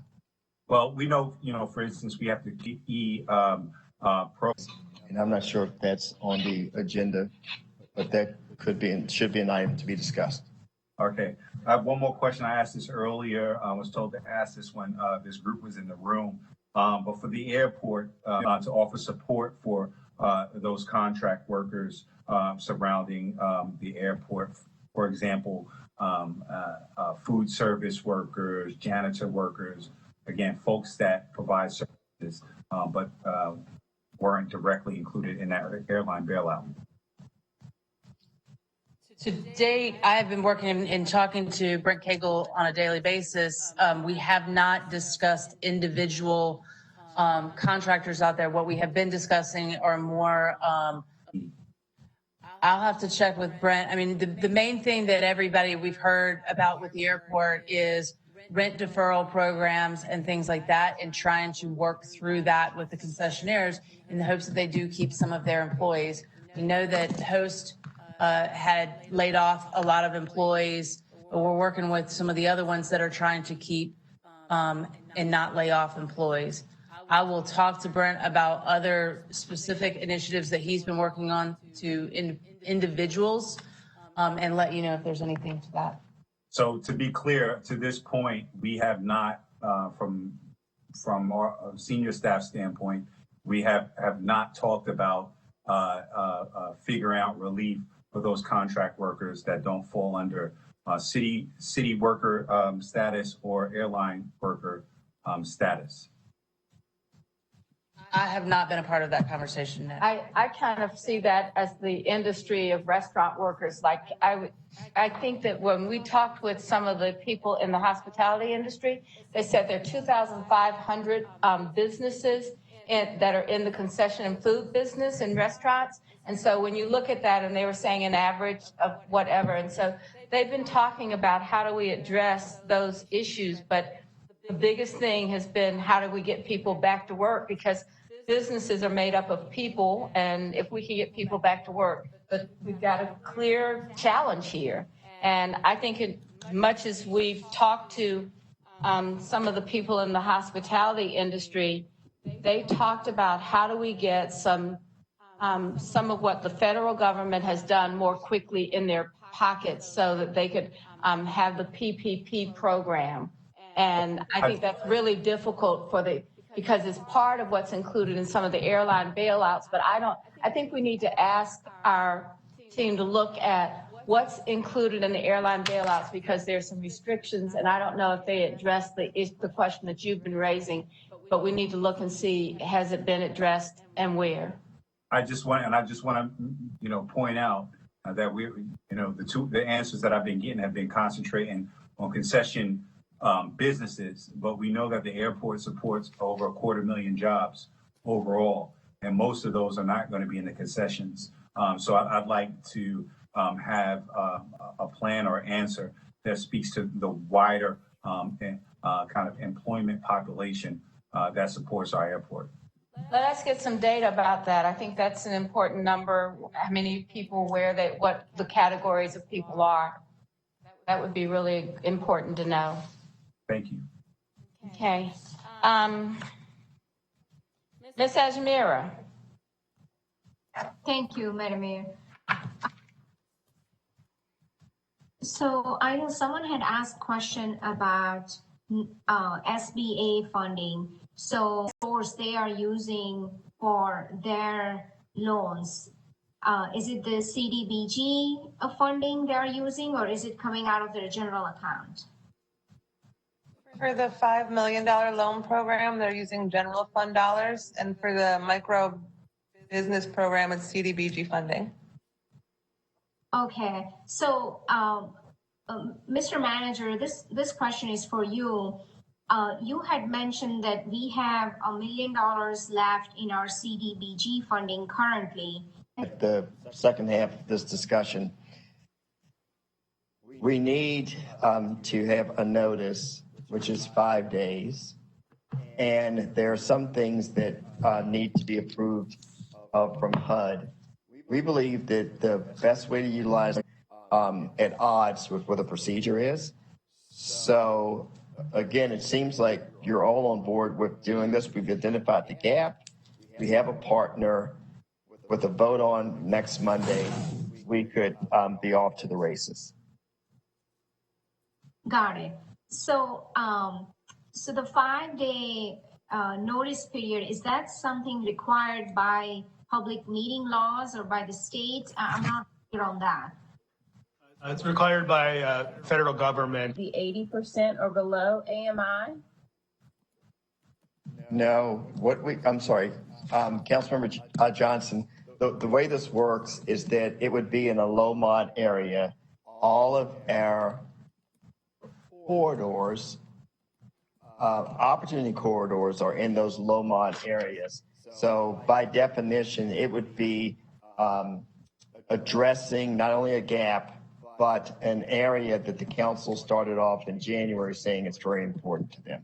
Okay, so I love the idea. I'd be willing to vote for you to proceed tonight. I think I don't know who I would, but I certainly would be.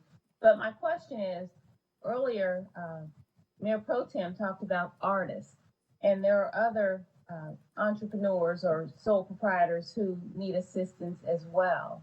So this proposal would be specifically for individuals in the corridors? Businesses, yes. Businesses in the corridors. So what will be and is this a loan or is this a grant? Yes. It's a grant. But the grant's not specific to just nonprofits, right? It's for profits as well. For business, small businesses. Okay. So would there be a plan for businesses outside of the corridors? So for this pot of money, CDBG funds, the low mod areas would be the focus of the grants. Okay. And Verizon and Lyft already have a grant that was distributed. Would this add to that, or is that separate? So I believe the grant you're talking about is nationwide, and I think it was 2.5 million. Okay. So this would be a grant specific to Charlotte's corridors that's $1 million. Okay. And then this is sort of off subject. We've expanded potential childcare for city workers, not just first responders and healthcare workers. Is there potentially a plan for childcare for essential workers who are potentially grocery store workers or service workers, especially those in a certain income range? Because if you think about it, if an employer does not allow people to work and they're able to get Social Security, potentially with this stimulus, individuals are going to be getting a raise. But the ones that are essential and have to go to work, I think that we should look at assistance for those folks as well. So if there's an opportunity, and I know we've talked about this before, but for child care, for assistance, and that might be a county CRC. Creative in how to fund these things. And I appreciate what Mitchell said in regards to both, and if it can get the money out quicker. That's all. Okay, Mr. Graham. Mr. Graham? I'm done. Okay. I have to say this, guys, I don't know if you can see this, but these are the sticky notes. Hold a response to give advice on what in practice people can expect in terms of the SBA's ability to administer the federal program. I think the challenge for the SBA was they didn't actually produce any guidance till Thursday night for a program that went live on Friday. So Friday, a lot of the banks weren't prepared to take loans. Bank of America was really the champion, really the only ones that were able to get it done, the large banks. Today, we saw Chase and I think Wells were able to get on board. So I think it was a bumpy start, but I think that it'll be smooth from here on out. We are all very concerned and we're impatient with the requirements, the nature of funding that can be provided. I don't think there's any issue about a shortcoming in the staff's understanding of urgency here. And in light of what they've been doing for the last 2 weeks, I think it would be unfair to give that impression to the public. We are doing, in fact, everything we can. And as a reality, you can't create an army when a war starts in 2 days, and you can't do all the things that we need to do and that we want to do in 3 days. So I would join everybody else in saying in terms of who the authority that we could give you tonight that in your opinion would enable you to get money out sooner than if we wait until the 13th. And if you don't think so, I'm perfectly willing to be guided by that. Not in the grant program that we talked about tonight, Mr. Driggs. So there's really. Ed, do you mind if I ask the manager that in a different way? If we gave you the authority to run the ad for the community development block grant, would that ad would you have enough material to put into the public advertisement if you got it in on Tuesday or Wednesday so that we could look at the 5 days? And I don't know if the weekends count. I don't think I need the authorities to put the hand in. But if you want to vote on something. Well, I don't know that we have to vote on it, but what I'm just saying is that the thing that I've heard most out of this conversation is to move forward with the advertisement for the $1 million in block grant CBDG funds. I think that'd be a great idea. So that, and then I also heard Mr. Mitchell say, come back with a recommendation from the corridor fund, but that doesn't work unless it's a loan, because that's general fund money or property tax base. So I think we could definitely start running the ad. If that's everybody's agreement, I haven't heard anybody disagree with that. We just have to wait 5 days. And I'm assuming that would qualify by Monday to adopt. So is everybody in agreement on that? Unless someone objects, we should do that. Anybody, if I tell Donata, raise your hand if you are okay with running the ad to modify the block grant funds to get the micro grant started for Monday. You see the raising hand? It's not really it's not required. Mr. Newton would like to talk. Mr. Newton would like to talk about it. Well, we'll come back to that. Mr. Driggs, go ahead and finish your questions.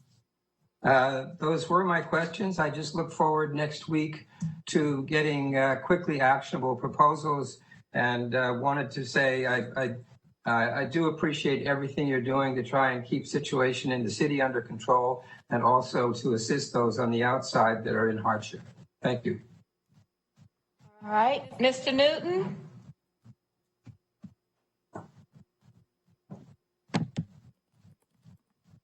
I'm back. Can everyone hear me? I'm back. Okay. Yes. I'm trying to preserve as much of my battery as possible because my tablet's about to run out of battery here. I'm still a bit confused on the procedure that we're engaging in, because I thought I heard a motion and I heard a second on moving forward tonight with these CDBG funds, $1 million towards micro business. We know the gap exists. We know this is what we want to do. Brian, can you tell me again? So you say we have to do 5 days notice. What's that specifically for? You're talking about restructuring the CDBG that we've already balance, and you would essentially like to use the. I'm just wondering out loud here, can we not identify other funds that then can be reimbursed with what we know we're going to be getting? No, because of the federal supplanting requirements where you have to do something after you receive the award. You can't use funds that you receive to reimburse something that you do. Except that the people who do this every day might know what they're talking about. Now, and you say it takes 5 days, then it is sooner, isn't it? I mean, we don't have to even come back on this item, even though we might still have to wait a few days. Mr. Newton, I'm confused about the motion. I don't think there's a motion. I heard Renee make a motion, and then I heard Victoria second that